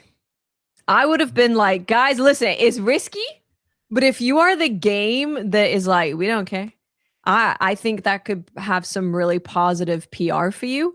But also, I think that the people who are interested in playing Fable, like maybe they play GTA because they're open world, but they are very different genres and power fantasy of games for people. I'll let a Rockstar fanboy here. Everybody play GTA. Watch your mouth, bro. Everybody play GTA. Watch just wants to see the chaos. I get. I think there's gonna be someone who does a November release and it's gonna go very well for them. Barbie. I'm calling. Yeah. A lot of negative Xbox news this week, but on a more positive That's note, every week. Every week. And here's the thing, Asha. Like, if you really want 1 billion players on Xbox, maybe you guys should get some positive PR. Start with releasing more games like Gears of War E-Day, because I feel like E-Day is like probably some of the best PR they've had in months. Where like everybody on the internet was like, "Yo, even if you're not interested in Gears, that shit looks like a good game." They need more of that. It's simple, but it really is. I mean, you're right. They have to come out with the games. I mean, we've been saying that for the longest. Like outside of like this specific conversation, we've told Microsoft, just give us the games, man. And what did y'all do? Y'all gave us like a couple games, but then y'all like, hey, well, this game didn't hit. This game didn't hit. Closing down that studio, closing down that game, and y'all just kept down the pipeline, and now we're here. So. Yeah, the positive news is that Ubisoft in collaboration with Xbox. If you own any digital versions on Xbox, you now own them on PC. So I mean, if you're one of those people who games on multiple platforms, you'll be able to own them on multiple platforms. And here's the list of games. It's basically all their AAA games they've had over the last 10 plus years. I thought this was cool, being able to give people more access to like different games. I don't really have too much to add to that. Cool. Yeah, it's good. It's good. Play Immortal Phoenix Rising, criminally underrated. We should have got a sequel. Ubisoft. True. I don't know what's going on over there. What we do have a lot to talk about is because JG, I've seen you arguing a lot. Black Ops 2. It has been fixed, at least from my understanding, but it was getting hacked this past week. There was a dude going around in the lobbies making people 16th prestige. And then people were reporting after they got 16th prestige, because normally you can only go up to 10 prestige. Their game stopped working. They weren't able to load into games. They were getting all their weapons unlocked, but they couldn't use any of them. The game was crashing, and on top of that, people would complain about stuttering too. I seen you argue about people on Twitter about this. What was you arguing about, Jay? Oh man, everybody got the Fail Forward Again award, man. It's like the same thing. Fail Forward Again award. I really want people to understand that, like, I'm not against like you all having fun and getting that nostalgia hit. You keep saying it's not a nostalgia hit. It is. You all literally ran back to these old games because you wanted that old thing back. It's okay to admit it, and I would rather you admit it than to sit up here and argue with me saying, "Oh no, it's just because it's the best Call of Duty. It's the best Call of Duty." But for the people that legit told me straight to my face that, hey man, like we ran away because look at the PS3 version, that's hack. All those lobbies are hack. All the Xbox versions, when they brought backwards compatibility, those ones were hacked too. I mean, what did you expect? That I literally heard out of Tim the Tatman's mouth. He literally said, "How did this happen on the PS5?" And I'm like, going, hey yo, no bullshit. That was my biggest takeaway from this story. My biggest takeaway was a lot of people don't know what a port is. A port is they just put it on the new platform, but it's the same old game, which means it's gonna, whatever issues were in the previous game, unless they updated the code, which these ports they usually don't. That means those issues are gonna, and that's why apparently this dude, this C is in Sharp dude who's hacking on PS5, he was known on PS3 doing the same shit, which means they didn't change the code at all. They just ported it over to the PS5, and it's got the same old 15-year-old issues. And I'm like, this is why you shouldn't support this shit. At least get a remaster or like a remake. It's fucking lazy. It's ridiculous, bro. Like I've seen literally Monday and Tuesday. I can't tell you because I hate Twitter because it keeps defaulting back to my For You page, and I'm like, I don't want to go back to my For You. I want to go to my following. So I constantly have to change it. Right? On the For You page. I need to argue. I swear to God, I was scrolling through my For You page. And I was like, first of all, who is this? Who is this? Who is this? I saw so many people crying for the last couple of days, literally around this one person and these hacks. They were like, "Oh, look at this, man! I turned to 16 prestige." Well, guess what? There's only 10 prestiges in Black Ops 2. So you turn 16 prestige, and like some people couldn't play. Some people were like, "Oh, I can't play." But so many people literally cannot play, and they like brick their accounts and brick their PS5 or their PS4s, and they legit couldn't play. I'm seeing so many bigger creators crying about it. They're like, "Yo, this dude needs a job. Put him in jail. He's been terrorizing us for a decade." But the easiest thing for you to do would be to just put the game down, but you can't. You're getting that nostalgia, and you're like, "Oh my God, I'm having so much fun playing this game." I'm saying so many big creators literally go back and they're just having themselves a time, and then this one dude who's infamous apparently comes back and ruins your day once again. You cannot run from this, bro. And on top of that, the actual hacks came back. I saw Ethos, you retweeted one too. I'm like, bro, literally the same freaking hacks came back. This dude was going literally like this with his gun, just killing everybody in the lobby. And I'm like, you cannot tell me that you are having fun getting in these lobbies with this shit. And all that they say is, "It didn't happen to me." Oh, it didn't happen to me, man. It didn't happen to me. Well, guess what? It happened. It literally happened to the biggest creators, bro. So you cannot use that freaking excuse that it didn't happen to me when it's happening to the people who have been ingrained in Call of Duty for the longest, bro. Please get off the freaking game and stop supporting this shit. You couldn't run away from the old ones, and you're not running away from this one. JG, bro, I thought people told me that there's only hackers on PC. How is this possible? You're right. Hey, no why funny they shit. won't do crossplay, man? Hey, They're no funny shit. I got a TikTok this morning. Apparently, they are hacking on UFC, the new UFC. They found a way to use the Chronos to basically successfully get punches and kicks every time. And like the dude was showing and using it, and that's the exact thought I thought what you said, Ethos. I thought y'all said y'all don't hack on console. I thought it was only on the PC. I swear, bro. I old, swear. bro. Like, dude, I'm gonna make a video about this. I'm gonna make a video about this. I'm literally about to deep dive into the Call of Duty community because it's ridiculous. And this is coming from a person that it's a self-proclaimed or was a self-proclaimed Call of Duty crackhead back in the day. I used to play Modern Warfare 4, Modern Warfare 2. Like it was ridiculous how much I used to play. I remember back in the day, the original Modern Warfare 4, like there were people that would be like hacked under the map and they used to kill you all the time. There were the people that was like the original game where you saw the people with the crazy colorful rainbow names. Like that was me. Yeah, I used to change my name. I used to hack because you might use a USB stick. I used to change my name to like black guy, so then it would say you got killed by a black guy or some shit like that. I thought that shit was funny in high school. Or you make your name so long that when you get killed, you're like, God damn, that's distracting. Yes. Yeah. So I come from that era, Modern Warfare 4 and Modern Warfare 2. I come from the true struggle, bro. So I'm not new to seeing this stuff happen. It's been happening for a very long time. So again, for those people that say you can't hack on the console, they're sadly mistaken, because it's been like Call of Duty is by far probably one of the easiest games to cheat in. Like honestly, what is even their anti-cheat? Like their anti-cheat is like dog shit. It's literally the worst anti-cheat that I've ever seen. Oh, like, I can tell you what happened. Disgruntled employees sold the source code to Ricochet to cheat providers when they got fired. Oh, I didn't know that. That's why I got compromised. Yeah, I found out about that. Yeah, apparently, when they had some layoffs and stuff like that, I guess it was either a contractor or some employee that used to work on that team, a disgruntled employee, had basically left and basically told them of a backdoor or a way that they could basically find a way to breach Ricochet. And that's why Ricochet's never fully recovered from they did a big overhaul. Remember they announced, I think it was like Modern Warfare 3, and they announced Ricochet 2.0. We're making sure this one's going to fix all the problems that you guys have been having, and it got breached in under a week. And that was because, apparently they had an inside. Yeah, they had an inside man telling them. That's crazy, bro. Yeah, that's ridiculous. I think outside of this, I think the funniest thing about this, I don't know if anybody has ever seen it before, and correct me if I'm wrong. Have any of you seen a game that's so old, especially with the port, that gets brought back and you still have a team that's still doing updates on it? Like outside of the hacks, people have been complaining about the snipers.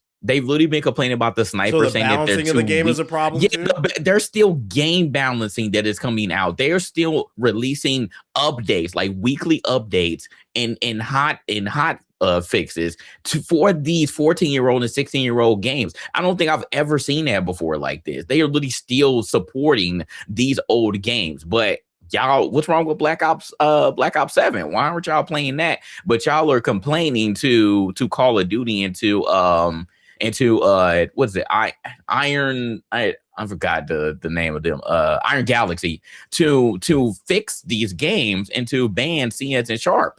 And the fact that they're actually providing even some sort of support is actually very surprising to me. I don't, like I said, I haven't seen it before, but the fact that y'all are like crying over these old games, like I must be in Earth 2, because this is just ridiculous. Other than just like cutting the game off and trying to play the new game, or just waiting on Modern Warfare 4 to come out and hope that it ends up being at least halfway decent game. So I don't get it.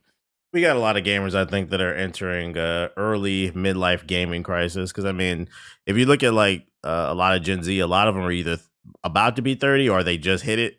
And I think they just don't. They got that Peter Pan complex, so they want to go hop on that Call of Duty and relive those glory days of 2016. It's okay to be 30 plus and just sitting there with in your beautiful fantasy world, going around. Maybe you're farming, a little bit of mining, a little bit of fishing, a little bit of Stardew Valleying. A little bit of Elden Ring exploring. That's what I've been doing in Power World. It's okay. Nah, you been getting pulled up by the ops. I saw your clip. Oh yeah, I didn't know it was police in Power World. That's different from the beta. I didn't know but yeah, it was funny. It was because you could catch people in it, and the police pull up if you start shooting them. But I still caught them, so it don't matter. I'm trying to make the best plantation in Power World. Freaking other evil corporation news. Curious to hear your thoughts on this one, Ethos. Andrew Wilson, the CEO of EA, made an extra $8 million in comparison to last year. So last year he made 30 million. This year he made 38 million. And this is coming off the heels of firing a bunch of people who worked on Battlefield 6. Keep in mind, that's the reason he even got this bonus. What's that doing for you, Ethos? A lot of anger, man. A lot of anger. I'm tired, boss. I'm tired. I don't understand why this is happening. Well, no, I know why it's happening. I don't have to explain why is it not happening.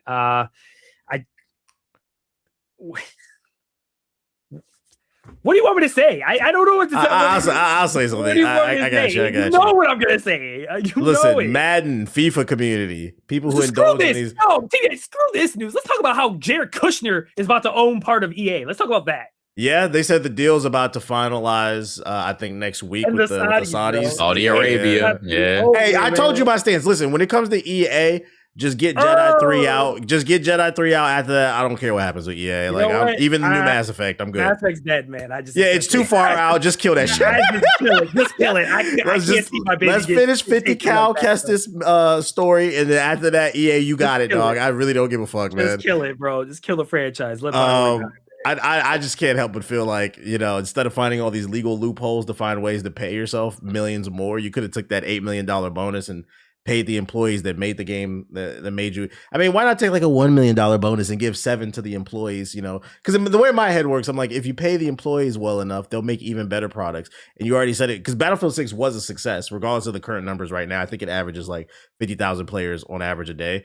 But it was a success. It was the best-selling game of last year. They made profit the moment it launched. Yes, bro. And people got fired for it. So I'm like, why not take the money and just pay them? That'll motivate. I mean, studies have shown when you pay people handsomely, they tend to work a little bit more efficiently. But I guess because I'm not a greedy bastard, I don't understand this shit. What do you think, Watts? Like, you don't need to make 38 million, right? You would be fine with 8 million. You'd be fine with less than that. But like, this is the thing is, you have all these people losing their jobs. They're having to cut a bunch of people. They're having to cancel projects, breaking up teams, which I think breaking up teams is one of the worst things that we are going to see have a huge impact on the gaming industry in the future, is just having all of these teams that have really good chemistry and make really cool stuff together, and you're just breaking them up, and then you're just hodgepodging all these teams back together with, oh well, this guy worked on Call of Duty and this guy worked on Apex, and we're just gonna put them together because like they're talented. You cannot try and hodgepodge a team together that works really, really, really well and make something really cool. So I think that's gonna be really bad. But you're doing all of that so you can make $38 million a year. This is not just like a one-time bonus. This is how much people are making per year. So I mean, I guess they're just in it for the money, right? That's why they're doing it. They're not in it because they love video games, because they want to push the medium forward, because they want to support cool developers doing really cool stuff. And they're like, you know what? I could take 5 million a year. I could take 5 million. I don't need 38. We can inject that into the business. I think that's ultimately what it boils down to, is they're just in it for the money. And unless you have a CEO who is actually in the business because they are passionate about the medium, you're just going to see them trying to milk it for as much money as possible. Yeah, I just got into thought too, because especially if that deal does go through this week and EA goes to the Saudis, I'd imagine Andrew Wilson is just trying to run it up before they put him out the company. Because wouldn't they be changing? When they be changing the CEO? Probably not. I think they're probably going to keep him there. Okay. Yeah, they're going to keep him in the execs there. This one pisses me off more than anything, because in other cases we've seen corporations not hit their milestones and then lay people off, and then we'll see the executives and the board get bonuses on top of that. But in this case, they hit their milestones and then some, and still lay people off. You lay people off on the team that you made buku money on from Battlefield 6. You hit milestones in Madden, you hit milestones in FIFA, you hit milestones on damn near all of your games, and you still lay people off. And you got bonuses that were more than your base salary. way more than any one of the executives base salary. There were 5 people in question in these articles that got crazy bonuses, and all of them were over their base salaries. These stocks that they got, that was where they saw the majority of their money. Again, the stocks don't go up if you don't come out with games that hit these milestones and make crazy profits, right? So you all banked on all of those. And then you got bonuses on top of it. What you get a bonus for? Now in these other cases, you get bonuses for being terrible executives. But in this case, you got bonuses for actually doing good in the year 2025. So, all right, it makes a little bit of sense there, but you still found the need to lay people off.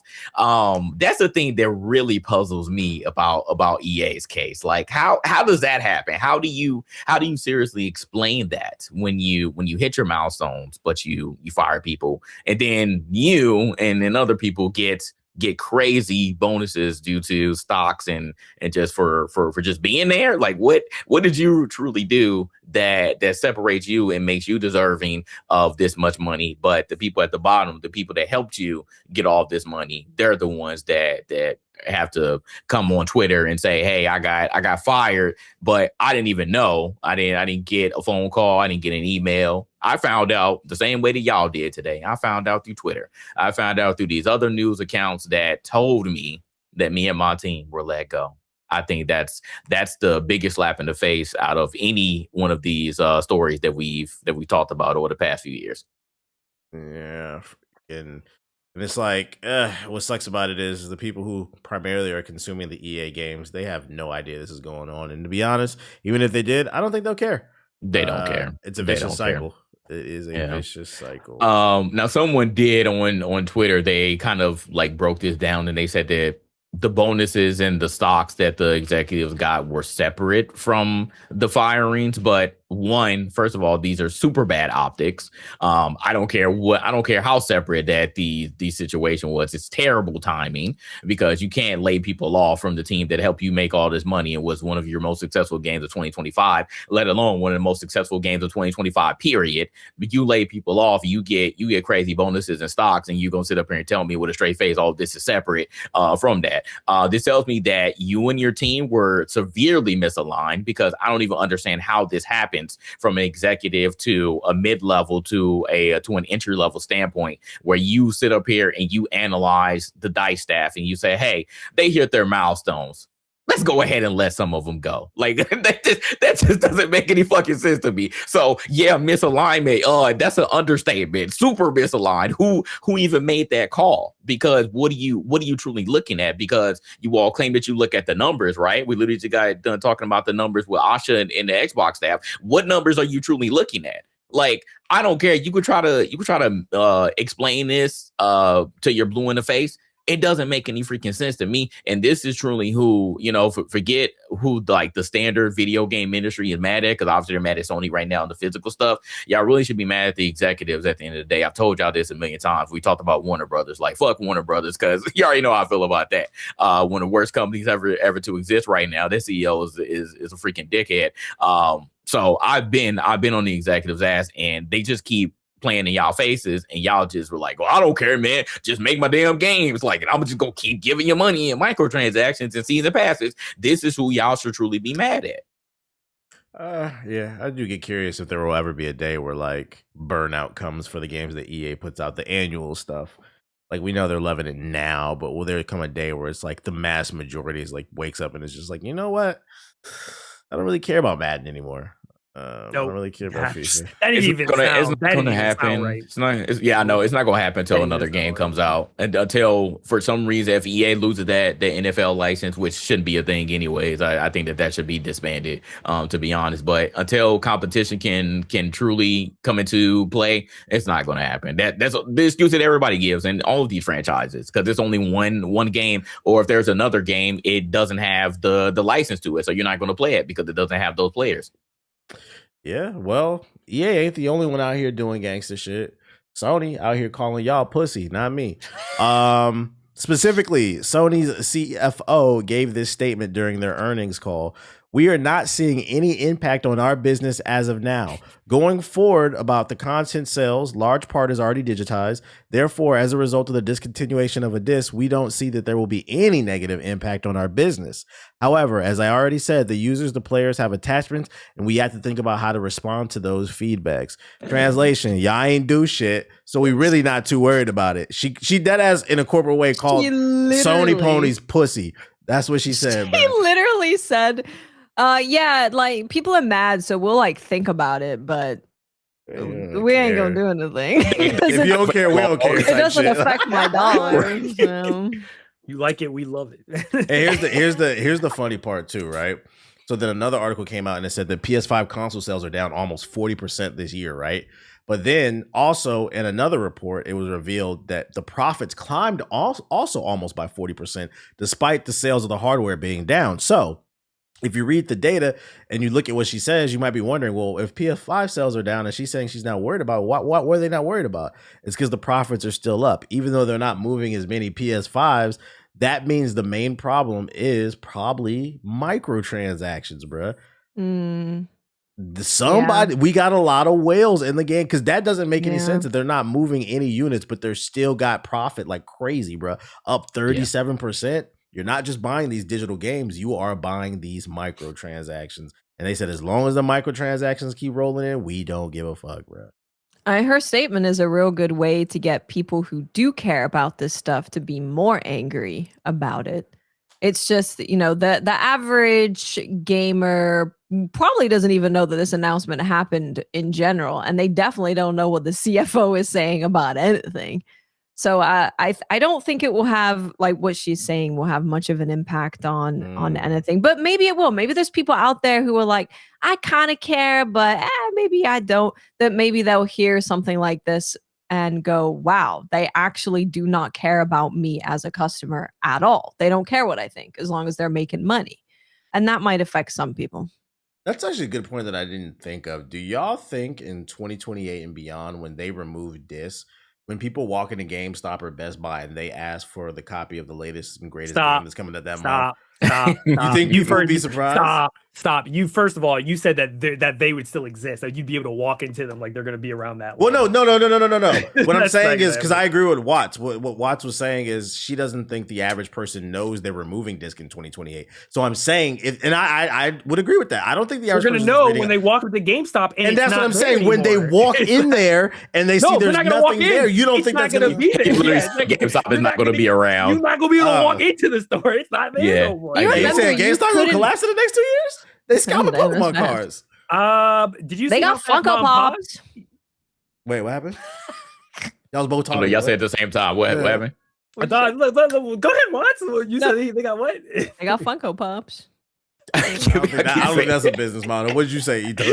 Yeah, what did you say? The same thing.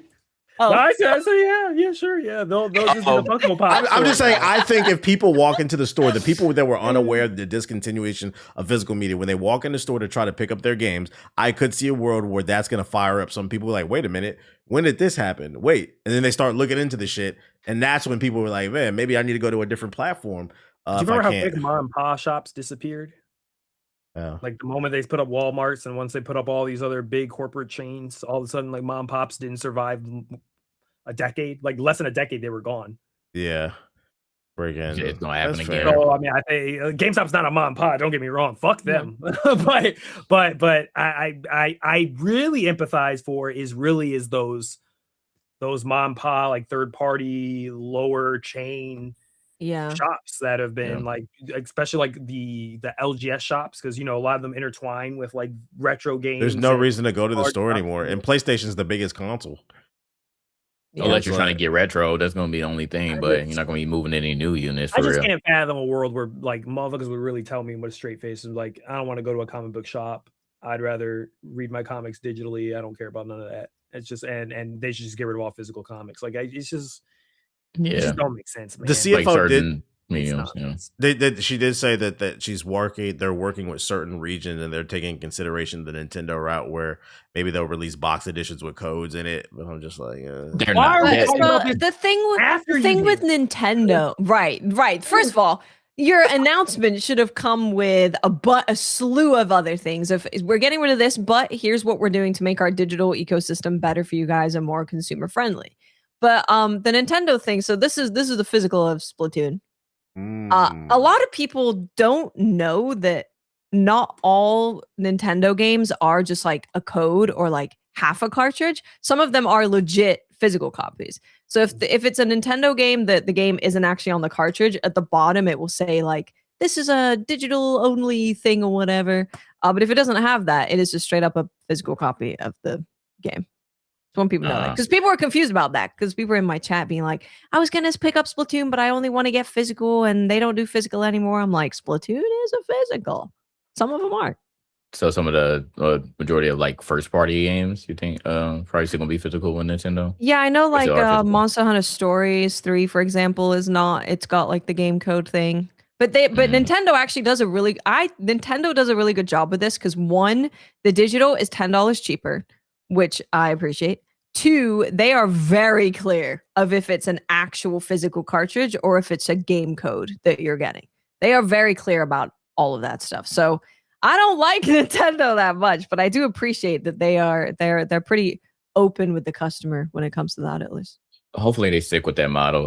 Going back to your question, TBH, I literally asked that same question as soon as I went over this article on stream. I was like, is there legit, like, because I feel like a lot of people, they harp on the casual gamers and they're like, hey, like they outnumber us. They're the ones that are causing these issues. And I'm like, well, all right, the casual gamer, yeah, they may not be chronically online. They may not be on Twitter. They may not be on IG. They may not be on TikTok like that. But I feel like YouTube, out of all the mediums, is probably that one that the casual gamer will go to. And they will have those people who they tune into, who will give them the news. And those are the people that they trust. So do you think that those people who like go on YouTube at the very least just are not understanding about any of this stuff? Well, I got to give you pushback. I don't think even the person who's only going to YouTube is listening to the news, because that would imply they're listening to people like us. I think people who only go to YouTube for like gaming content, they're watching Tim the Tap Man, who just said I seen a clip on Twitter where he was saying there's no games to play. The best game of 2026 is Marvel Rivals. They're listening to that shit. He's saying that again. I was like, I thought I was watching the same clip. I legit thought I was watching the same clip when I heard that. I was like, this is ridiculous. I mean, I'm trying to give him bail. And that shit is so irresponsible. I don't know. I'm trying. Your job as an influencer, and you're acting like there's nothing to play when you sit at home all day. Like, come on, bro. I'm trying to like get in. I'm like trying to get into the shoes of a casual gamer. Like, what do you do on the daily? Is it literally just like you're a robot? Like, going back to what Watt said, you wake up, you get ready, you go to work, you come home, and then you just hop on 2K or Call of Duty or Minecraft like for a couple hours, and then just rinse and repeat. And like, you don't ever look at your phone. You don't ever like, I don't know. I just can't imagine a world where like I'm that dense that like I'm just locked into this same like routine of like 4 things every single day, and I don't like get out, because people say like get out of the matrix, but again, we have also what's your reading all of this. I know, man. We have information in the palm of our hands, bro. And you're telling me you don't use it for anything. You don't know what's going on in the outside world. No politics, listen. No real world events. The other day, nothing that you're not passionate about anything. Jay, you don't care about anything, bro. The other 2 days ago, I was streaming and I made a joke to somebody in the chat. It was 2 references. I don't know exactly what I said, but it's 2 references to Ocarina of Time. If you played those games, you knew that you understood the joke. And somebody in the YouTube chat replied, man, bro, just play the game. You fucking corny. These jokes aren't funny. And I responded and I said, a lot of people in the chat typed laugh my ass off. I was like, you didn't think it was funny because I guarantee you didn't get the references to Ocarina of Time. And he replied and said, yeah, I don't play Nintendo like that, but that shit is corny. And I said, bro, no funny shit. You literally just wrote the joke right there. You just admitted you didn't have the comprehension to understand it. That's why you think it's corny. So yes, Jay, there are people that don't do nothing. They're not passionate. They don't read, but they got an opinion on every fucking thing, bro. They got big opinions. We're in an epidemic, bro. I'm like, why are you even on social media? Why did that person even come into your chat? Like, what type of entertainment are you trying to get from the Black Hokage in 2026? I'm just trying to spam W's.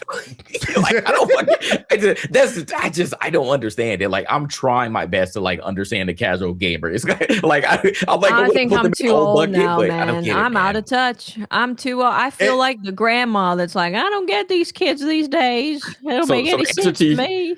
The answer to your question, TBH, is yes. I think in 2028, there will legit be people who will go into these stores and they're going to realize that they're barren. You're going to realize it's not going to look the same as it did before. And you're going to go up there and you're going to be like, hey, I want this new game that came out. And they're going to be like, oh, well, all right, here's the box. And then they're going to open, they're going to be like, wait, this just had a digital code in it. Like, you're going to sit up there and tell your child who probably doesn't understand either, hey, this is just a digital code.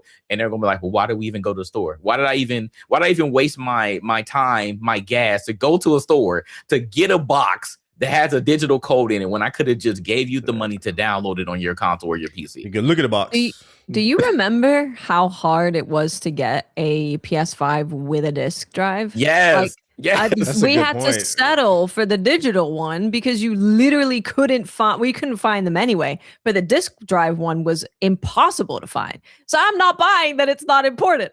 Okay, I'm not buying it because I couldn't find that anywhere. It was easier to get the digital only. Yeah, I think they have some level of data that says, hey, if we want to, we could get away with an all digital future. And they're probably feeling confident enough, like, well, fuck it, let's try it. Like, we're just going to have to peel off the Band-Aid and try them.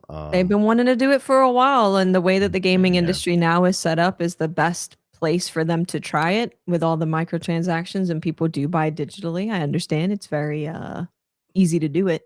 Sony is so arrogant that, like, not only are they going to try it, but they giving statements saying they ain't scared of nobody. The same CFO said that she believes that PC and the PlayStation 6 can coexist peacefully, because somebody from the press had asked her, well, if the PlayStation 6 is going all digital, why would anybody buy a console over a PC when there's more options on PC in terms of digital? And I'm not gonna lie, I agree with that statement. Like, are y'all that blindly loyal to Sony to where you would buy an all digital platform that locks you into an ecosystem that controls all the pricing? You don't own anything. You would prefer that over just getting a PC, like spending a little bit more and being able to buy your games wherever you want, get emulation. You can use it for anything else, Photoshop, editing videos, that, surfing the web. Like, you would choose. I'm not gonna lie. If they really go through with this shit, because to be fair, I'm not saying I'm leaning towards, I don't think this is going to happen, but between now and 2028, we could see them reverse. If enough noise is made, we could see them reverse this decision. But if they stick to their guns in 2028, I'm not going to lie. If you go out and buy that PlayStation 6 over a PC, I am side-eyeing you. I am. I am going to think you're a little low IQ. PlayStation, and I go. Because look, because what's every excuse that they said that they don't want to get into PC gaming? A, it was too expensive. Don't want to hear that. That PS5 is $950. B, the console's plug and play. That's why I love it. Don't want to hear that. As soon as you turn on that PS5 as an update, motherfucker, there's an update for the controllers. When I downloaded that Marvel token beta, I had to update my controller. I said, "What the fuck, bro? You were locked into an ecosystem where they control the pricing. You don't get as many stores. Like, you have to pay for the online as well. You don't got to pay for the online on PC. What is the excuse now? I'm going to side eye people in 2028 if you stick with catching Sony. up. Yeah, it's catching up. The most egregious thing outside of their plans to still bring the empty boxes with the codes into these retailers, she mentioned affordability, and I was like, huh. what affordability are you talking about? Because we already say that the PS6 is easily going to be over $1,000. And it's like, all right, let's take the hardware out of the equation. Let's talk about just the games themselves. Steam has sales all the freaking time. Epic Games has free games. Twitch has free games that they can give you through Amazon. How are you going to sit up here and be like, yeah, we have affordability compared to the PC? Like, I don't even know why you're even mentioning the PC, to be honest. I understand somebody asked them, but I would, especially now, I would not be comparing myself to the PC. And literally everything that you mentioned, TBH, I was like, you might as well just invest in this. Yes, I understand that parts are up and parts are going to continue to go up. But again, so is the console at this point. It's not. Yeah, if the parts are going up. Yeah, we are no longer. We're no longer in the era where, all right, the console is $300, $400 and you're paying $50 or $60 for a video game. If you can guarantee me that if you're going to go this fully digital route, that you are going to lower the price of games, which I know you're not. But if you can guarantee me that you will, because now this cost, because you were trying to argue with me in the chat, he was like, oh yeah, it's all this money that they're spending on these physical discs. I'm like, clearly it wasn't that much, because I've never heard of any company say, oh, it costs too much to make these discs. I've never heard anybody say it's the game that costs too much to make, not the damn disc. Yeah, it costs way too much. It costs, I'm pretty sure it costs cents on the dollar to make these discs, bro. It's not that expensive. So I really doubt that Sony would be like, oh man, we're losing a lot of money and we're gonna get a buku ton of money by making this decision to eliminate physical discs. I highly doubt that. But let's say if they are, where are they going to put those costs now that they're magically going to earn? You're not going to put that into the cost of games, are you? You're still going to make your game $70, and in fact, you're probably by the year 2028 PSN you're going to make all the games $80. Yeah, and you're going to increase the price of PSN because y'all already said that there's value in the higher tiers of PSN, so you're going to increase that too. So where's the affordability coming into? Please tell me, riddle me this, Mr. CFO. Where's the affordability coming into? I could go on Steam right now and get a game for freaking $10 if I want to. Where's that game, by the way? Good not game. Just a game. $10. You're not competing with that. So if you're going to try, cool. I want to see it though. I honestly want to see it. If go this full digital route, let me see it. It's the show me stage, so let me see something. If Sony came out and said for the PlayStation 6 we're going all digital, and we were doing this because we want to pass the savings on to you, the consumer. We know you don't like not owning a disc, but we are here to announce that the new starting base price for all games on PSN starting on the PlayStation 6 will be $50. If they came out and did that, I would say, you know what?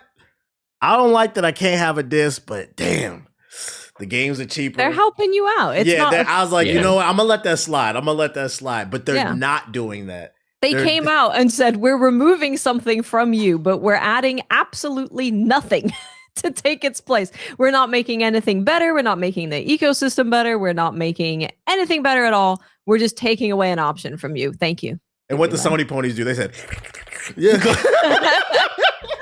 Like, we're cooked this year. I'm not even worried about this year, bro. We are super cooked because they already did it for 14 or 16-year-old game. Black Ops 1 and Black Ops 2, they're done.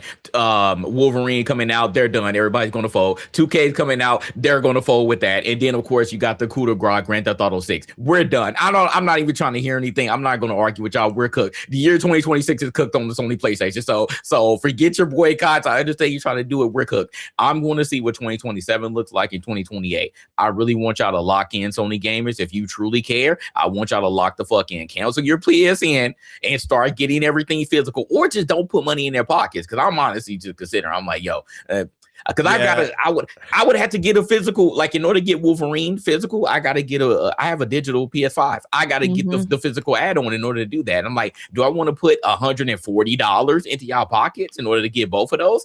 I don't know, man. It's not looking so good right now. So I might just pass and be like, forget it. I'm not gonna do it. But again, that's me, because I feel like, all right, I'm speaking on my wallet at that point. But would other people be willing to do the same? They're not. They're gonna gobble up Wolverine. They're gonna gobble up 2K, all the annual game. They're gonna gobble up GTA 6. It did come February 2027. God of War LaFay is coming out, so they're gonna gobble it. Well, that's why it's lose, bro. Some people asked me in the chat, it was like, what do you think we could do? Like, it feels like we're fucked. And I'm like, I'm not gonna lie, y'all did put us in a really bad situation. I don't think in the short term there's anything we can do. Just what you name. You got God of War, Wolverine, GTA coming in. Like, people ain't passing up on that shit. So in my opinion, I think the solution is we got to play the long game. Like, look, we already kind of stuck in this situation and it took a long time to get here. So it's going to take a little bit of time to get out. I think the solution is, with the long term, if you're not on PC and you've been considering it, start saving money now. You got 2 years, unless it comes out in 2029, 3. You got 2 to 3 years to save up for that PC. I think the way we fuck Sony over is wait for that PS6 and make them numbers drop. People don't buy it like that. Yeah, but so I was like, I don't think we should play the short term game right now. I think we should fuck them over for the PS6. If you're thinking about getting to that PC, now's the time to start. You got plenty of time to save money for that shit, bro.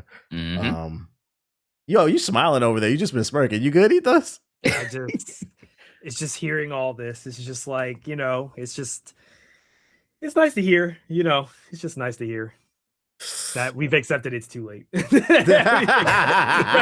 It's like it's just being a little bit ahead of the curve, and they just see like everybody just be like, yeah, I think we're fucked. It's like the Reapers are coming, you know. It's like, what can we do, bro? Like it's like you see the nuke already dropped, and you can see it coming towards you, like the fallout, and you just sit there, just like. But like TBA said, there are things that you can do. You may not be able to do it right now if you only own a PlayStation. That's the only, and you want to keep playing games. You don't have a whole lot of wiggle room there. But there are things that you can do for the future. I just think absolutely if they're not willing to do it now, how can I trust them to do it in the future? That's true. I will say I gotta because I've seen quite a lot of people in my chat who only have a PlayStation and they're like, I am getting out of here. Like I've seen it pretty consistently that people are like, I'm saving for a PC right now. I'm going to switch to just having a PC. I've been thinking about it. It's time. This has really upset me. I'm really not happy with what Sony's doing. So maybe there are people out there. Maybe by 2028, more people's frontal lobes will be fully developed, Ethos. What Goku said, when it's a will, it's a way. Come on, bro. I thought you like anime. You're Debbie Downer, but I don't think we're our when it's a will, it's a way. You don't like shonen. You're a fraud. You are a slice of life. You're isekai guy. I can tell. Let me get your take on this then, Ethos, in regards to game development. So some former BioWare devs said that they don't think a Dragon Age collection similar to the Mass Effect Legendary Edition, where it includes all the content on disc, like with updated visuals and quality of life features. They said they don't think it's possible for the simple fact that people that work at BioWare right now are not the same ones that worked at BioWare, 10 plus years ago. So they don't know anybody that in the current BioWare camp that knows how to use the code that they used for Dragon Age. Why do you think that is as a developer yourself? Like, is it like, are people just being trained for Unreal and that's it these days? No, I think what Watts brought up earlier about when you're splitting apart teams and you're laying off a bunch of people who have a bunch of talent. We're losing recipes. Yes, you're losing the chefs in the kitchen, and they're not getting the time to teach the next generation, and then they're wondering where everything is. You remember how when we were talking about the Mass Effect Legendary Edition, remember how the only reason why they couldn't get the DLC, there were certain things they could not get. It was one piece of DLC, yeah. They said we can't find it. Like we don't know where it is. It's probably somewhere lost on an old server somewhere, and we hunted around the studio. We don't know where it is. We try to reach out to some people who had worked on it, but some people we just can't find, or they don't remember where it is. And this is just like lost art. Delb said on Twitter, and he posted something on Twitter, and I was like, oh God, every time I think about it, I'm just like, it just gets sick to my stomach. And he's just he's like, think about every time a game studio gets laid off or it gets shut down, how much hard work is just gone. You don't know where it is. All those, like he said, miles of environment, game preservation, all these character arts, like of just projects that they worked on or projects that we haven't even seen, games that got shut down, canceled, all that artistic work just NDA'd into hell, and you're never going to be able to see it, and you're never be able to share that knowledge and everything that you've learned. You're never going to be able to share it, and it's just gone. So yeah, it makes sense. The BioWare's problem too is that is because I think the Dragon Age was done on the Aurora engine, which I don't know. I've never heard of that engine. I think it's like probably some custom engine they had used years ago. So it's ancient tech, and kind of what you said now, like no Frostbite. Really no Frost. This was before Frostbite. This was, I think they were using Dragon Age. I think this was a little bit before. I'm trying to remember. Did Mass Effect come out before Dragon Age, or was it after Dragon Age? I can't remember. I think it was after Mass Effect. I don't know that answer to that one. I never been super into Dragon Age like that. Yeah, I'm trying to remember. It was a long time. I remember I played them around the same time, but I can't remember which one came first. I think it was Mass Effect came first, and then Dragon Age came after. I could be wrong. Don't crucify me about it, chat. But yeah, it makes sense. That's kind of why they can't, because if you're going to remaster something, you got to see the original source code. You got to be able to access it. But if none of them know how to use the engine, you can't really justify spending that amount of money to either. You got to find the OG people who had worked on it, hope their memory's still good enough to remember how to do it, and then pay them to come in and try to figure out how they're supposed to get in the engine, or which would be the other thing, but we know EA after Dead Space, they're never going to do this, is you remake it. You just say, screw trying to remaster it, screw trying to like grab the old engine and like overlay it with like Unreal. We're just going to start from scratch. but they did that with Dead Space, which was incredible and was better than the original, which they could maybe pull off again with Dragon Age, but they're not going to want to invest it because they're like, Dead Space didn't make us a bunch of profit, so I don't care if it was reviewed really well and was considered an incredible game. We don't care. It didn't make us a bunch of money. Do you think that that's the reason why Black Ops is full of hackers? Like, they knew that, like, when they were porting it over, they knew the people that worked on it, but maybe the people that worked on it didn't remember the hackers and the code that caused those issues for people to get inside of the source code so they could hack the shit. You think it's like a memory thing, possibly? I think part of it's laziness. I think not on the developer side, but I think half of it was it's an Xbox mandate. Asha probably was like, we need to make money. And she probably mandated and said, hey, how long would it take y'all to port it over? And that's why you're seeing all these things that they're like, oh, we didn't get time. We couldn't put that in because we didn't have the time to make it work right. Because it was missing features. Like, it's a very like quick port. Like how fast? 6 months. I bet you they worked on it I wouldn't be shocked if someone comes out and says it took them less than a year to do that. I wouldn't be shocked if they said 6 months. We just ported it over to the PS5. I would not be shocked at all. That would not shock me for a second. So that's why I think that case, because if they really wanted to do it right, they would have to remake it from scratch. Kind of what they did with, remember when they did Modern Warfare 2, but they only did the campaign. They remade that one and they updated all the visuals and everything for it. That was more of a actually like redoing the assets. This is none of that. This is just find the engine it's in, pull up the project, and then translate it over into making sure it can work on the new hardware, which means you might have to do some little conversions here or there or make some sort of extra layer so it can communicate with the new hardware correctly, because it was originally built for the old software. So that's probably the case. Vandahar worked on that. A bunch of OG people who were part of Treyarch worked on those games. They're long gone. Treyarch, I think Vandahar said he's working on some new game with some new studio. I'd also imagine too, like, part of the problem is like no one particular dev holds all the knowledge, because these teams are like hundreds if not thousands of people. It's a bunch of people holding the knowledge and they all hold one little piece, maybe some more than others. So like, I'd imagine you probably need a bunch of people to put the puzzle back together as well. You could get Vandahar back, but Vandahar is probably gonna tell you, that was Rick. I did this part of the game. I didn't do that part. Yeah, Rick figured that out. We gotta find Rick. Rick's in the mountains somewhere. He's a monk now. I've never touched a game again. A lot of those game devs have left for the mountains after the way they've been treated. Like, I'm out. Like Lars Bakken from Bungie, who's been there for like 28 years or whatever. He's retired now. He's not even moving to another company. Like, he's just done. I think the same thing with DICE. I think there's some like Swedish devs for DICE. Yeah. There's a lot of people that are like, Battlefield just said, this ain't looking good. It's killed my mental health and has like literally ruined part of my life. I don't want to do this anymore. And they dip out, or it's not paying me enough just for me to be scared every year I might get laid off. Just so Andrew Wilson can soak all the money up. Yeah. So they're like, nah, fuck that. So they either go off, they give one last hurrah. Shout outs again. I can't say enough. Shout outs to the Uncle Jeff. He got out of there. I cannot empathize enough with that. I can't fathom somebody coming up to you and telling you this is gonna be on you. I'm gonna put all their jobs on the line if you don't help me get all this money that I need. I can't fathom that level. That turned me into a killer. I think that would have made me. Jeff's a better man than me. Someone got choked out to threaten me like that. That's crazy. But to see like they moved on, and he took a couple of people from Blizzard, like some people that he had worked really close with Overwatch 1 and with Blizzard, and now to see that they're all working on stuff. I found another Blizzard dev. I forgot his name. He's Asian. He had a YouTube channel. I randomly ran to a YouTube channel where he's talking, like, he had all these shorts where he was talking about how they had developed the World of Warcraft bosses and like how their mindset of how they do it. Just fascinating stuff. You just find, and there's a lot of old, like really old head devs that are just doing that now. They're just like, I'm done with this, but hey, I'm just going on YouTube. Mark Dara, he was responsible for Dragon Age and Mass Effect, the like OG stuff. He worked alongside a lot of the original team. He has a whole YouTube channel where he pretty much laid out all the tea on Anthem. Like, he just laid out all the things about Dragon Age and Anthem and just said, I'll tell y'all why things went bad. So that's what I want to see. I saw JG, you tweeted Dell that one time where Dell was like, I want to talk about, which is I got to talk about this.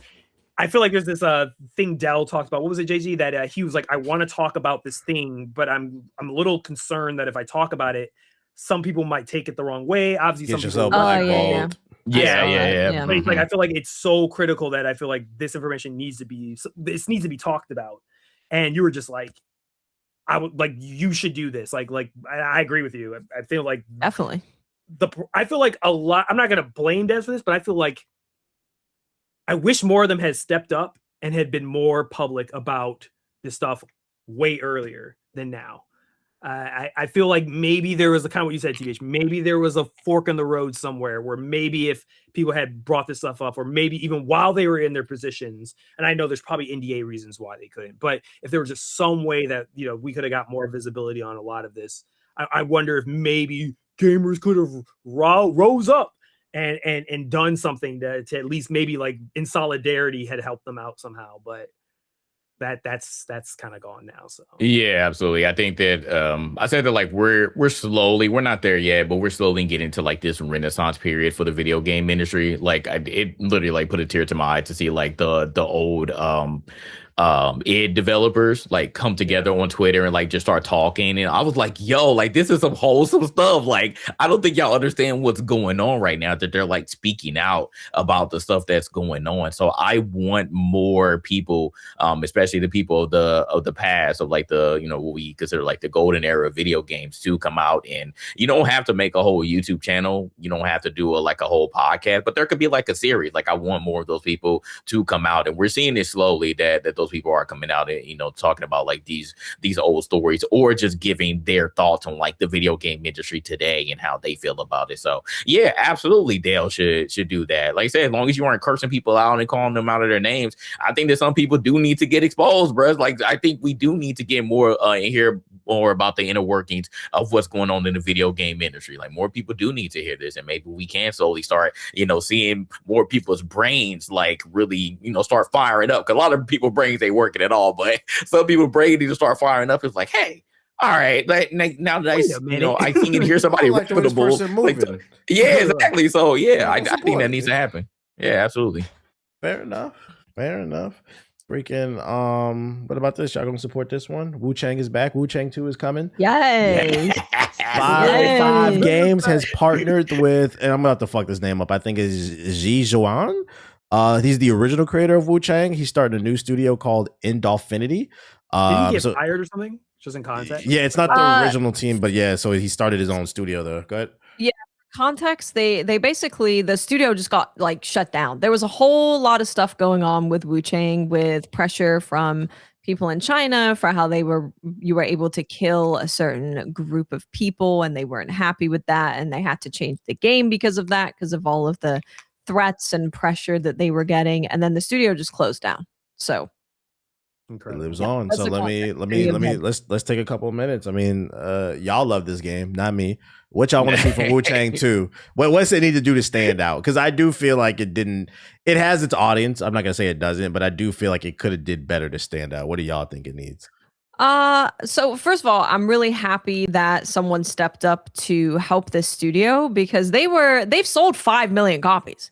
Like they have not sold like a tiny amount of copies. They've done pretty well. Wait. It says they reached a total of 5 million players. It didn't say so. Remember, it was on Game Pass. Yeah, it was on Game Pass. That's a very specific word. I'm not trying to be fair. There's a lot of players. That's what it says. That's a lot of people. Still a lot of people played it. I'll give you that. A lot of people played it, yeah. And what I really liked about Wu Chang is the world design.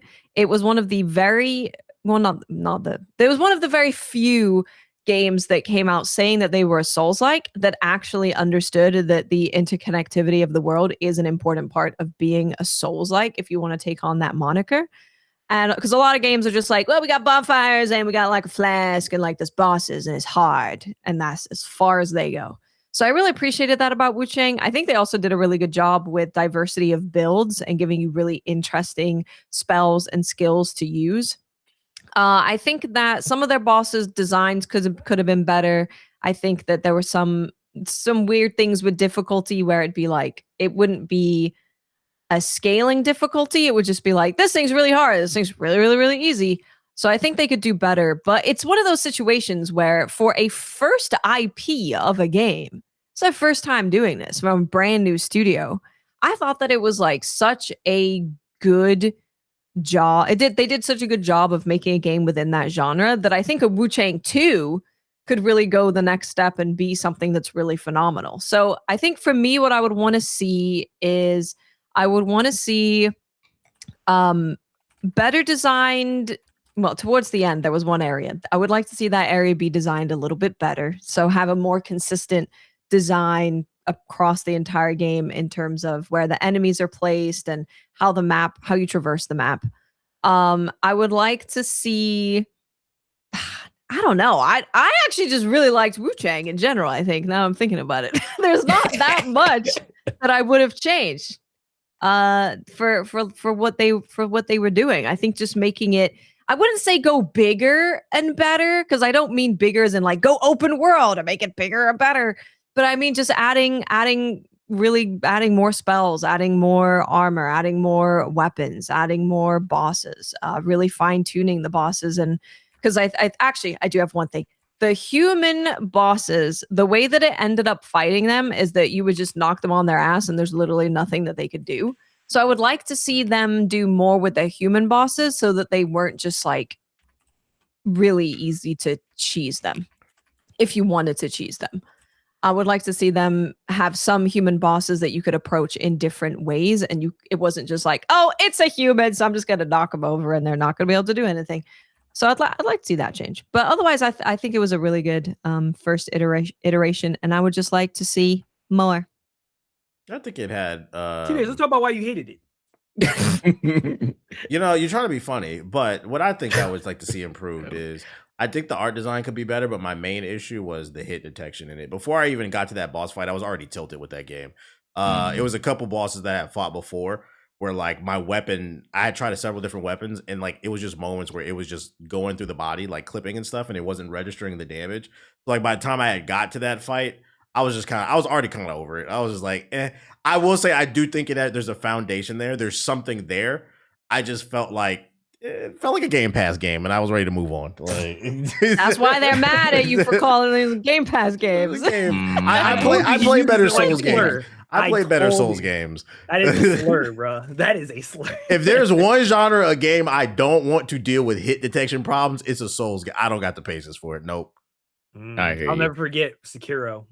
The first time, I remember it was a preview video, and they were running as Wolf. And I've watched probably remembers this exact moment. There's a moment in I think it was like some gameplay demo or something like that.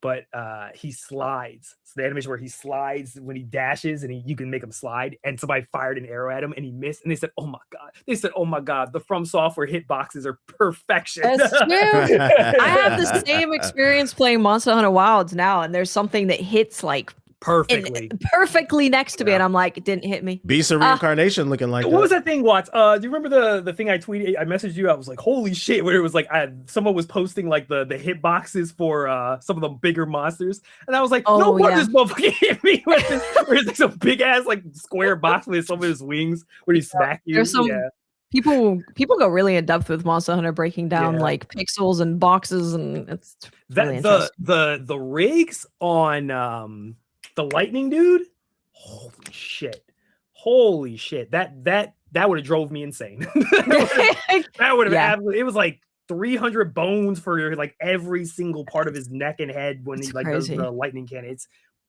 crazy. The Saragios with like all the bones on his legs and everything. It's like every single little tiny thing is animated. Anyway, sorry. Nuts. Sorry. Wu-Chang. I'm happy Wu-Chang is being saved. Actually, there was something in the the statement that made me think that they're going to be free from the problems that came along with what they chose to do with certain Chinese cultural groups. issues. Yes, it seems that they may be able to be free from that, because like part of the statement was like, we're going to be able to stay true to our vision or something, and I really hope that is true, that they're able to just make what they want to make. Shout out to 505 Games. Well, did you say what you wanted, Jay? I mean, I'd keep it simple. Get rid of the jank, because there'll be some janky stuff in that game. I know. I mean, that was the reason why you stopped playing TBH. I think that there needs to be more of a reason for you to be able to play whatever, weapon that you want and not have to feel like you need to play with certain weapons in order to actually beat some of the bosses. Because I know that you were doing a lot of experimenting like with the axe, and you were like, yo, the axe is insane. Yeah, the axe was OP, but TBH did not have that same experience. It felt like he needed to use a sword in order to beat the commander, and then he quit. So it was so easy too. I was like, bro, get me out of here. That parry, I mean, the parry was all that you needed there. So I get that. There's some balancing on them weapons. Yeah, definitely needs to be some balancing. So yeah, get rid of jank, balance the game a little bit. Not have those crazy areas where just like a minefield, just running into freaking bobs all the damn time. Oh yeah, it was a lot of those traps. That was annoying. Yeah, put that down, man. Yeah, so it gets to a point. Definitely a couple of decisions. I was like, what the hell? So other than that, man, yeah, if they're free from China and some of the things that made them upset, then I think they'll be good. But yeah, 505 games, like I said, sometimes they come out with some mid, but sometimes they come out with some heat. Shout out to them for having the money to at least save the company, and now we're gonna get a Wu-Chang too. Now I need Kazan, because remember we had like Wu-Chang get Kazan. I'd rather have Kazan be resurrected. Absolutely. This is the problem with Kazan, is that it wasn't just a studio that was shut down. It was people who were absolved into their parent company. So now all those people who were put on a studio specifically for Kazan, they were absorbed into Nexon. So it's not like it's going to be so hard to be like, hey guys, find like all the people who worked on Kazan. Like, do you want to come to this other studio? Man, somebody needs to poach them. I don't care, man. I know. It's just with Wu-Chang, it's like the studio's gone. So someone was able to be like, hey, do you want to just like keep doing this? Yeah. So I would love. Kazan is so good. I hate that CEO. What are you doing? What are you doing? Kazan 2 would have sold a lot of copies because Kazan 1, and I want more game companies to understand this. Well, CEOs, I guess they don't care. But there's so many games that the first one gets kind of a cult following, and people kind of know about it, but it's not like so good that you recommend it to everyone. And then the second one comes out, the cult following is going crazy about it because it's so good, it's improved, it's bigger, it's better. And then more people find out about it and it sells a ton. We're about to see that with Mortal Shell 2. That Mortal Shell 2, I think, is going to pop off and go crazy. And Mortal Shell 1 was like, yeah, it's cool, it's pretty good, got some good ideas, but it's not quite there yet. And we're never going to see that for Kazan. Mortal Shell 2 about to be the people's champ. You could tell the Kazan devs cared too, because I've left a lot of Steam reviews. That's the only Steam review I've ever left where the devs responded to me and they said thank you for the feedback. That's awesome. We'll be taking that into consideration. That makes me so sad. I don't want to know that, TBH. That makes me emotional. Don't tell me been that. on Steam for 10 plus years. That is the only dev team that's ever responded to a comment. Man. They said, wow, we really appreciate because I was like, there's something here, man. It's just in that second half of the game, it kind of fell apart with the open world aspects and stuff, and the repeated bosses. But yeah, last but not least, in the main side of the podcast, a little bit of drama involving Stellar Blade, bad PR. The upcoming sequel, Blood Rain, got a music video for a song called Wanna Be in Love. Well, you might be asking, what's wrong with celebrating and promoting your game through a music video? Well, it's all AI generated. And the internet just went off because they were just like, bro, why don't you just pay an artist to record a song for your game? And I'm not gonna lie, this might be one of the most egregious examples of like generative AI use in a video game. Like, it's so blatantly obvious and just uninspired. I think the part that like wigged me out about this music video, I don't know if y'all checked it out, but like there's a moment where the girl's listening, the music's playing, and she's like riding the train and like looking out the window trying to be like super relatable. You know, as somebody who rode 2 buses and 2 trains to work back in the day when I was poor, I was just like, bro, quit trying to be like a human. Get this shit the fuck out of here, bro. Like, I was like, this is not how it's. This is not it, dog. This is not it. So I'm kind of with on the internet side. Sometimes I be feeling like the internet blows shit out of proportion, but this shit was not it, man. I saw you yapping about it on Twitter. Watts, what you think? My God. This freaking CEO, this CEO, he is such a, so this is the CEO who is doing this, the CEO of the of Shift Up. This is he is in love with AI, and people have been really sad about it who knew about it, because he is an incredible artist. and he's inspired a lot of people, and he has a very unique art style. And then he started doing this AI generated stuff, and it just looks like any other Twitter AI tech bro who's generating a thing. It went from incredible art that inspires like hundreds and hundreds of people to just, it just looks like everything else. And he is obsessed with it. He loves it. Even in the music video, it's got Shift Up, their studio logo, but then it's got like their AI division logo. He's obsessed with it. He loves it so much. We are not going to be able to get him to stop doing it unless people don't buy the game. So I thought even without the AI, I thought it was just kind of weird. It was just kind of weird. Like having your main character do all this other stuff. It would have been a lot cooler if you had a human make the song and then you had in-game footage of her like beating ass. That would have been so much cooler. For Stellar Blade 1, they had a person sing the song and a human did a music video for said song. That was what they did with the first game, for context. It just looks bad. And people are like, well, why do people care about AI so much? It looks bad. It looks like one of those mobile ads on TikTok. It does. It makes your product look cheap. Is the song AI too? I'm not sure. It sounds like it. It like there's Did you translate any of the like? I can't remember if it was Korean or Japanese people. I think it might be both. Did you see in the comments how they were like they're mad that he labeled it K-pop and they're like, this is J-pop. This is not. He K-pop. has and then he's got like K-pop Demon Hunters keychain in the video and like Sony cameras, and they're like, what is going on? Ooh. It's really bad. It's really sad because like the Stellar Blade, I think Stellar Blade 1 had really good combat. I think the music was good. Their studio really does make really good stuff. And now we're going down this road of who knows what AI is going to be, generative AI is going to be involved in the second one. And the combat, I think, looked dope. And considering how good Stellar Blade 1's combat was, I was really excited for this.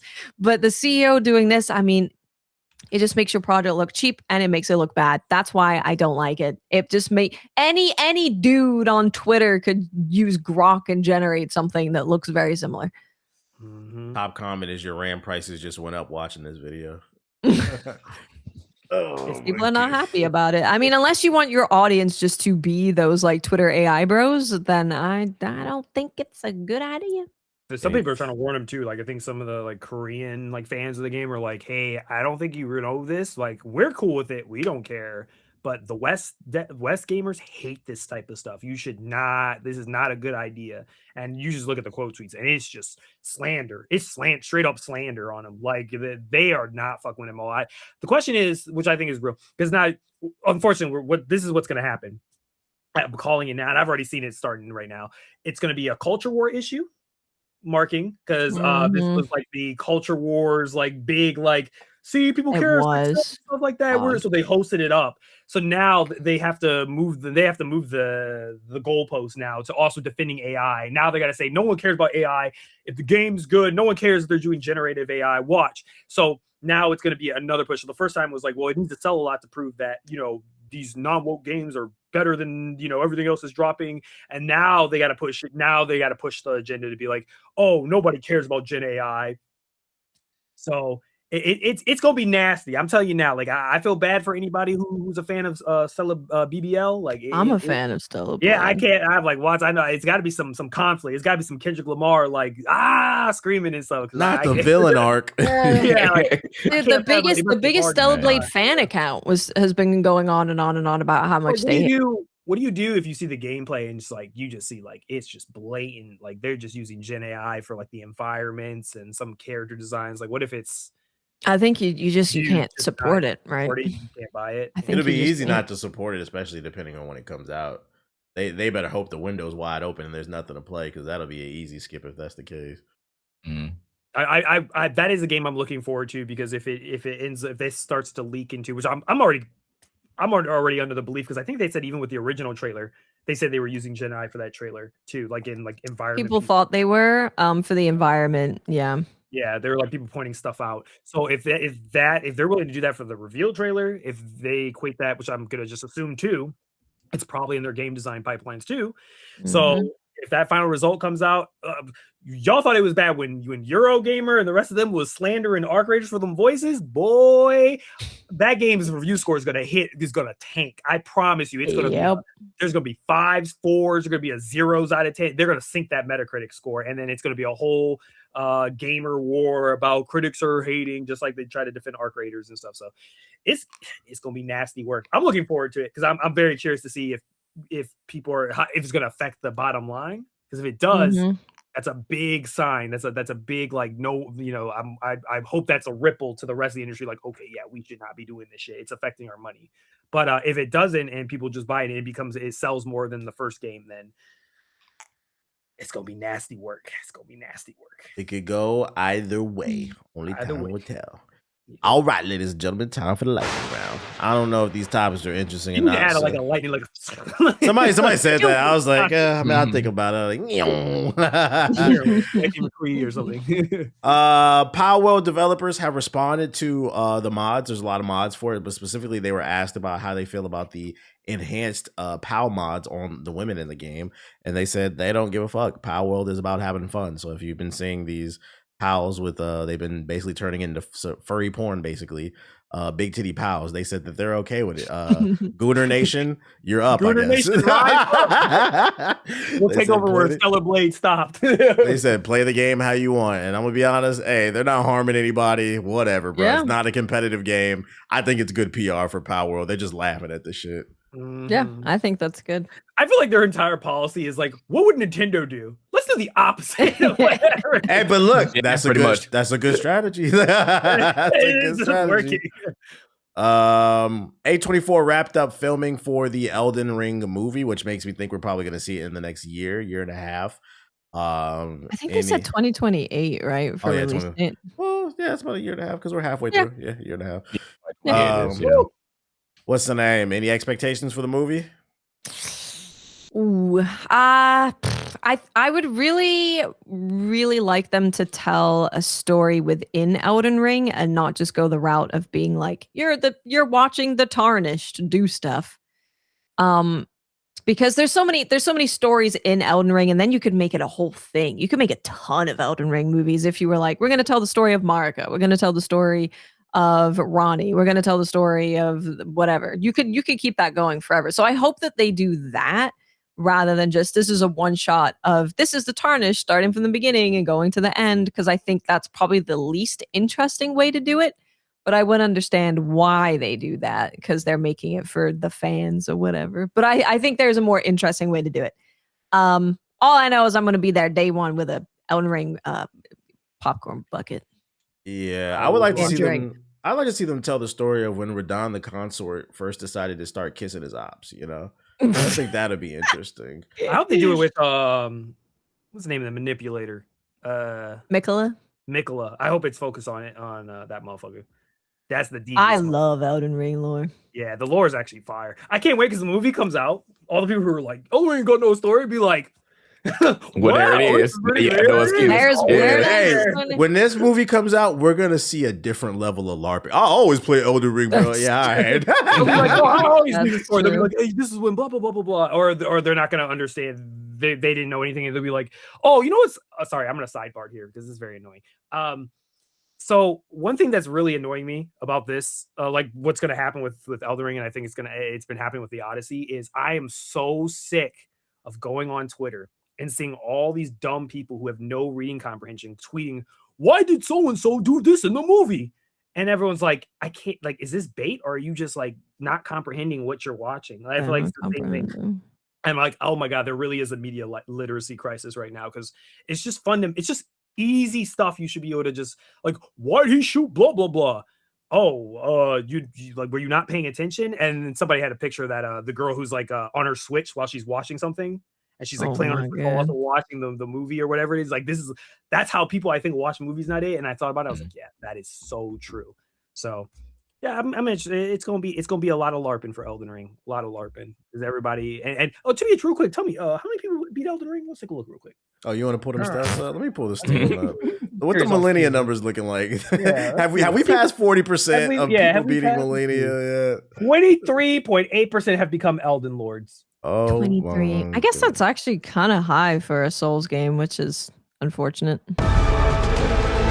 Let me see. Where are these achievements at? 36. Oh, here we go. How did 36 people beat Millennium? 36% beat Millennium. That's high. They beat the game. What the hell? Damn. Yeah, that's actually pretty high. Well, That's you gotta, pretty high. you gotta look at it now. We're now like 3-4 years out, man. You know, people watching YouTube builds and shit like is that. the Come Elden on. Lord like one of the endings? Is that just There are 3 the endings to be basic. fair. Yeah. Let me see if there's another multiple ending endings, higher. Yeah, but I mean, I got achievements that are still like in the 20%. Okay, 18%. Wait, no, that's not the ending. Like Let's see. get certain Ashens and legendary armaments 10%. Get the Elden Rings at 10%. Beat Lord Frenzy. Oh, these are the DLCs though. A lot of people can play the DLC then, I guess. Or they didn't Lord of beat it. Frenzy, that's another. Well, yeah, I forgot some of those are added. Anywho, Yeah, you're right. So that's the amount of percent. So that's like what? Every almost 3 people, 3 out of 10 people have actually played the game. The rest of them are LARPing. But it's gonna be a lot of people in the movie theater with a T-shirt that says "I beat Radon before the patch." You're like, all right, Hey, I'll wear it. Yeah, I'm gonna show up in my Elden Ring faux fur coat. Yeah. Check Put the them on Arc. your mask. Check the Arc 8 Elden Ring clothesline that they did. Their stuff is Arc 8. crazy. The faux Man. fur coat on the inside has a full map Luxury of Limgrave. clothing. There's a really sick shirt that's got like Mark on the back. I love that one. I wear that all the time. Yeah, there's some good stuff. I like some good this. stuff in there. I like this little sweater that says "You died." That's kind of fire. Yeah, I have that sweater. I have the You Die Little drippy. t-shirt. I have the Poison t-shirt. I want to get the Rot t-shirt. How many people you think are going to be rolling into the movie theater? Nah, you gotta chill out. I ain't trying to see all that. That's gonna be like the Michael Jackson movie. Everybody dancing in front of the screen. Like, come on, bro. Like, Yeah, they I guarantee might. someone's gonna have a video of somebody rolling into the movie theater. I promise you. It's Oh gonna my happen. goodness. They have full on Yeah, armor. yeah. I didn't get iframes off the roll. Yeah, you can roll. 25% of Double Fine staff has been laid off, which is 23 people. As they go independent from Xbox, they released a lengthy letter saying that we value everybody on the team. Do we think that they'll be okay? I hope so. They're real good people, man. They are really very good creative. people. They're very creative people, and they really care about the art. They If really you are do. creative, please stop signing to Xbox. That's my advice. They Mhm. don't take know their what to money do and with run. That's my advice. Take their money and run. shit. Do it. Prices for the Xbox are going up in the EU.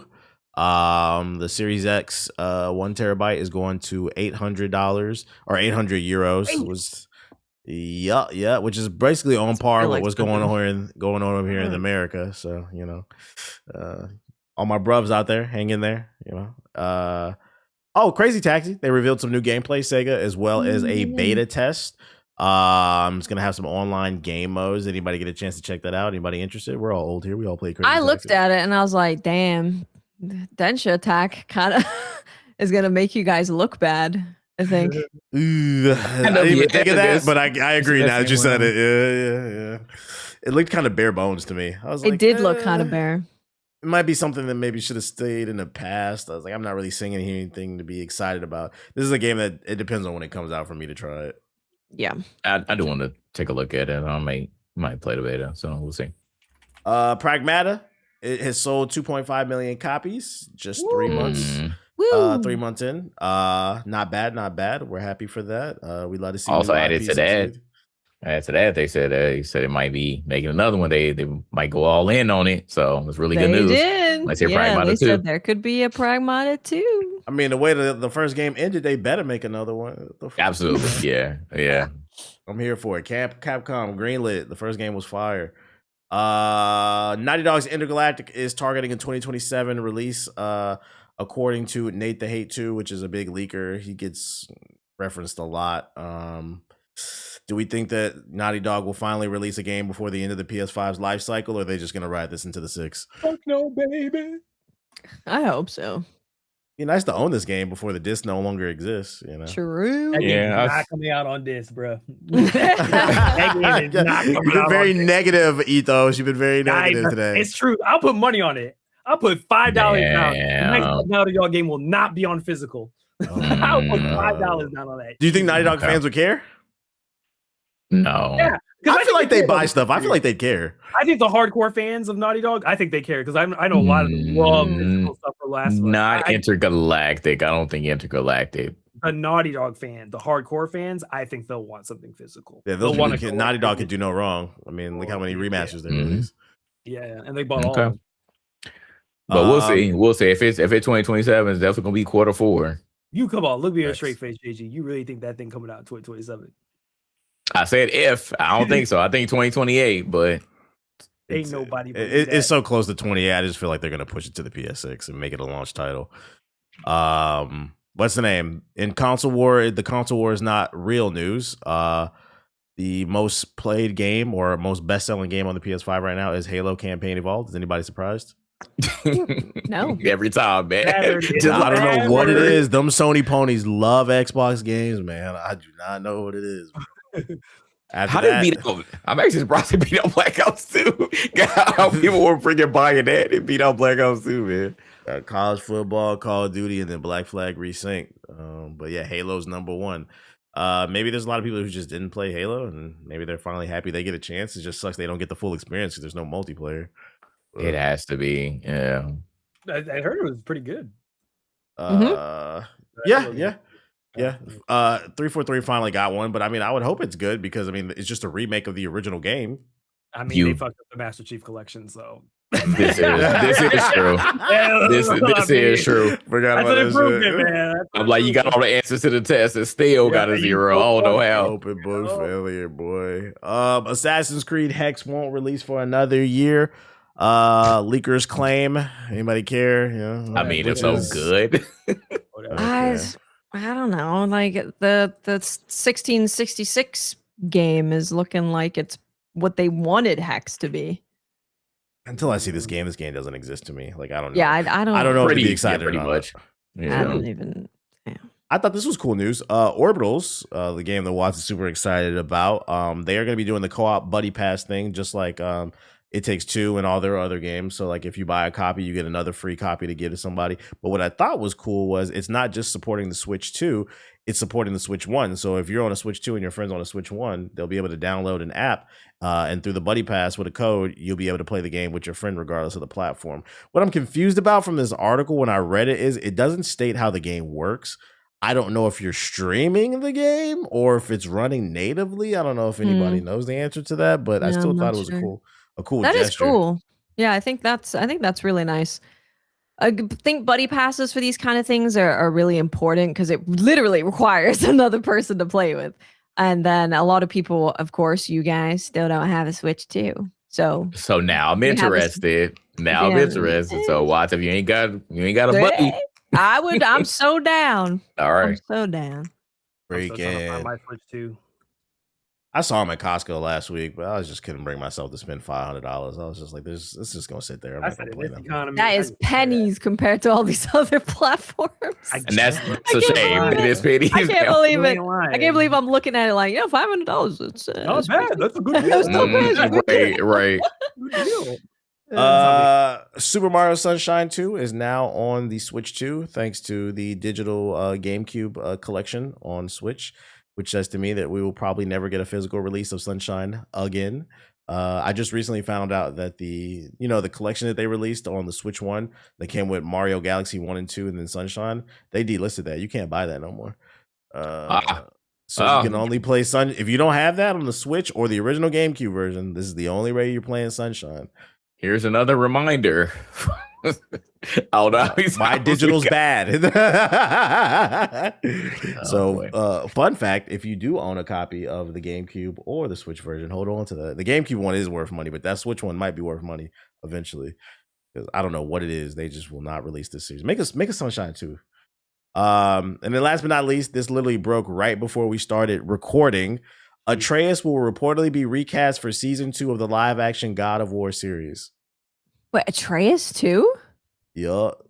What? And it's for season 2. I was like, huh? You're not even doing season 1 yet, but you're already talking about that's not good. Season 2. Yeah. The only thing I can think of is they're gonna age him up, but then I thought about it. But going from 1 to 2, he didn't get that much older. Like, no, he didn't.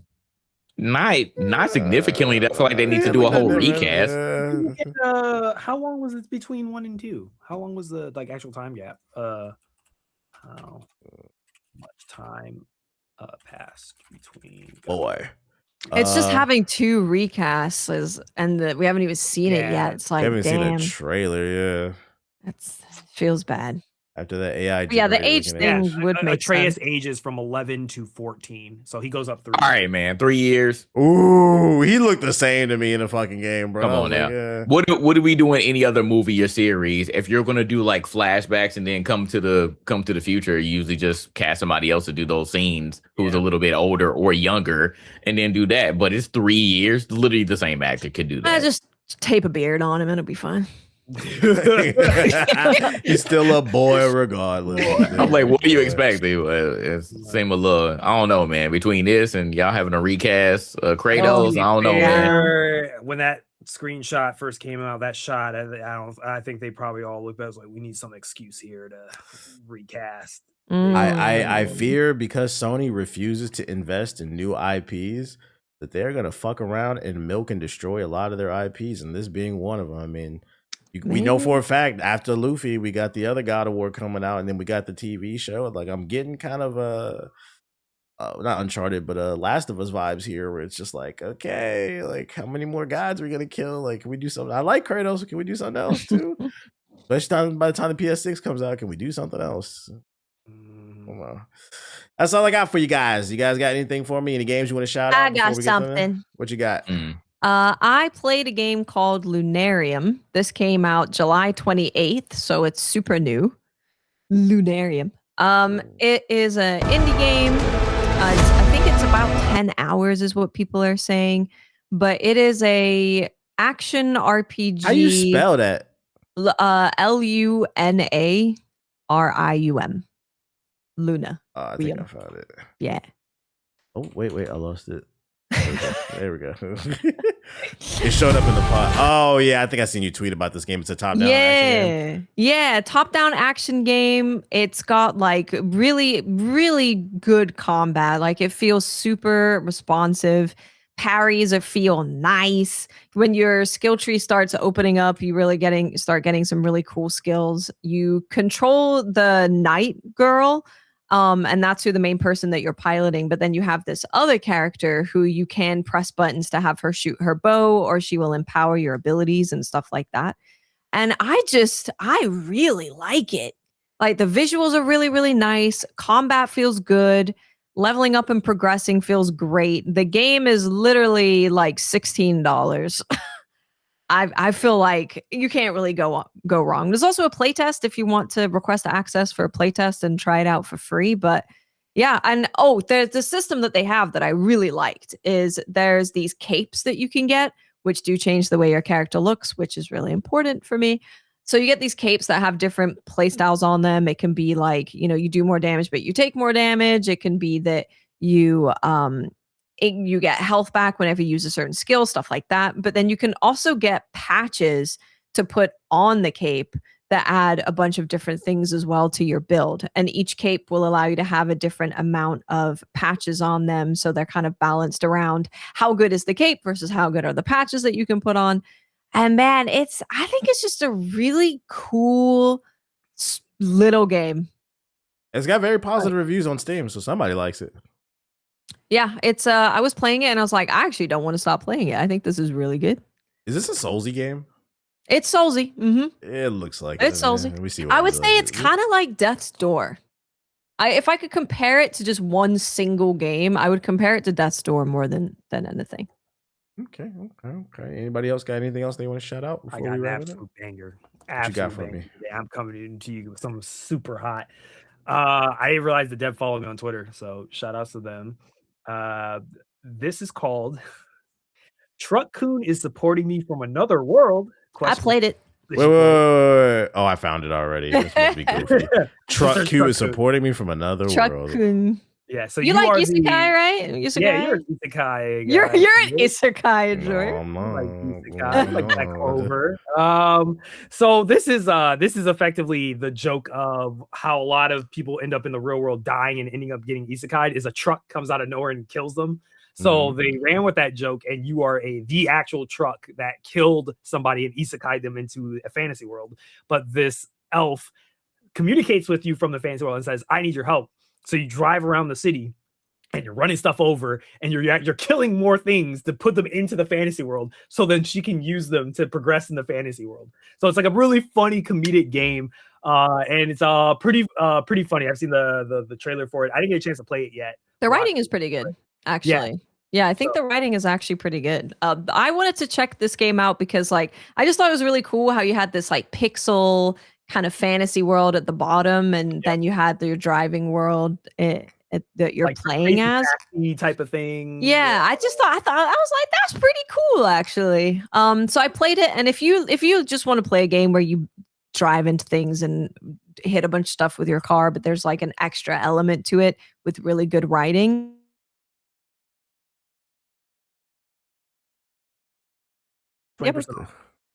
Oh, there we go. I'm about to say for a second, I couldn't hear y'all. You're good. It was just like 2 seconds. Anything for me, Jay? Nope.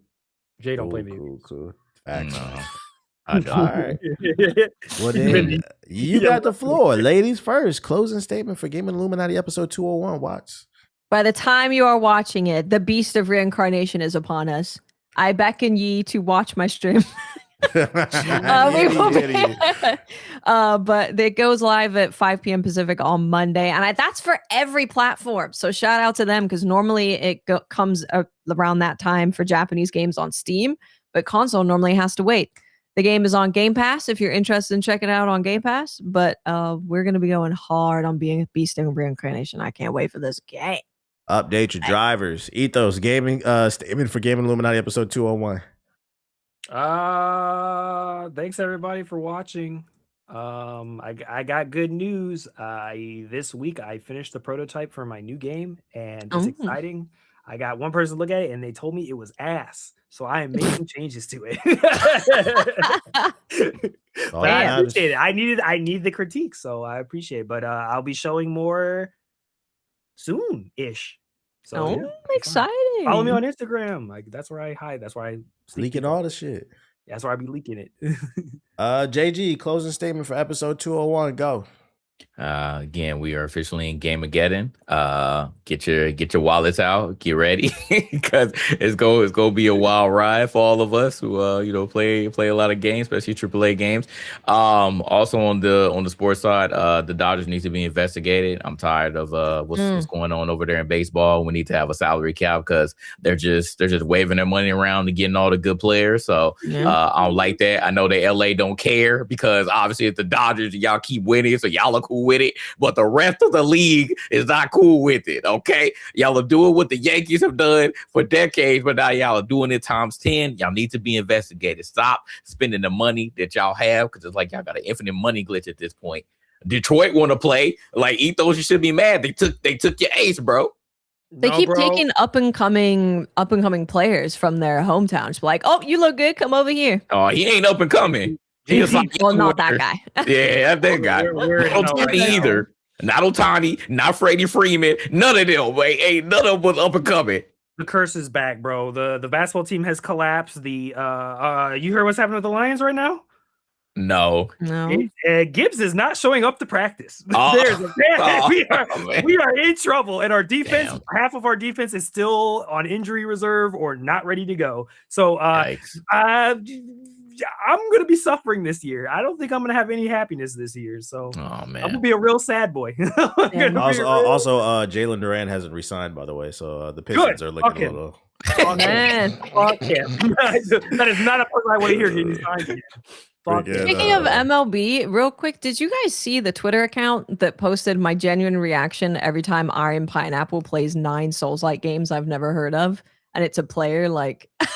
So no. Yeah, so it's the official MLB account, and I opened Twitter and I was like, wait, what? And Iron Pineapple's like, huh?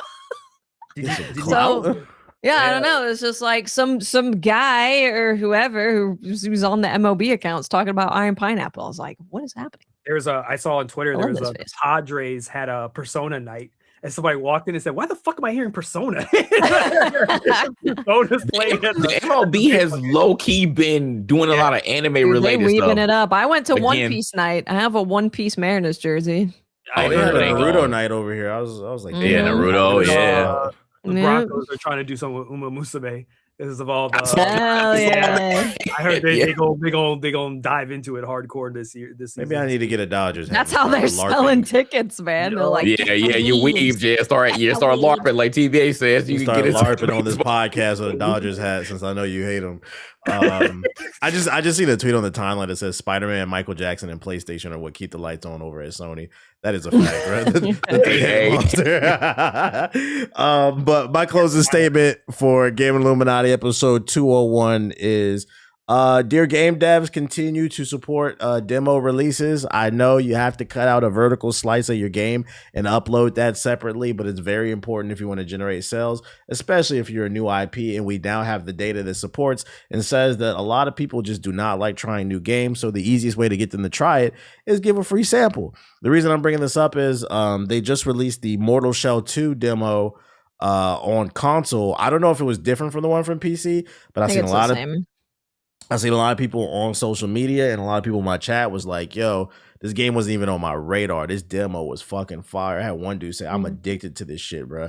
I'm picking this up day one. And I was like, I feel like Mortal Shell 2 might fuck around and be, I don't think it's going to get nominated, but it's going to be like the people's champ. It's going to be like Liza P, where like, it's if you know type shit.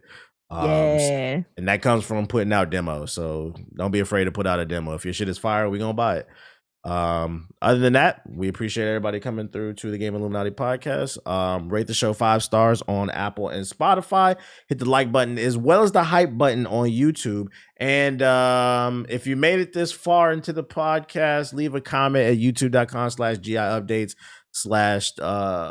this says hashtag stop LARPing. There we go. Stop LARPing. It's a lot of LARPing gamers out there. Other than that, what you said? What? Stop the LARP. Stop the LARP. Other than that, we'll see you next week on the world's best gaming podcast, Gaming Illuminati. Peace.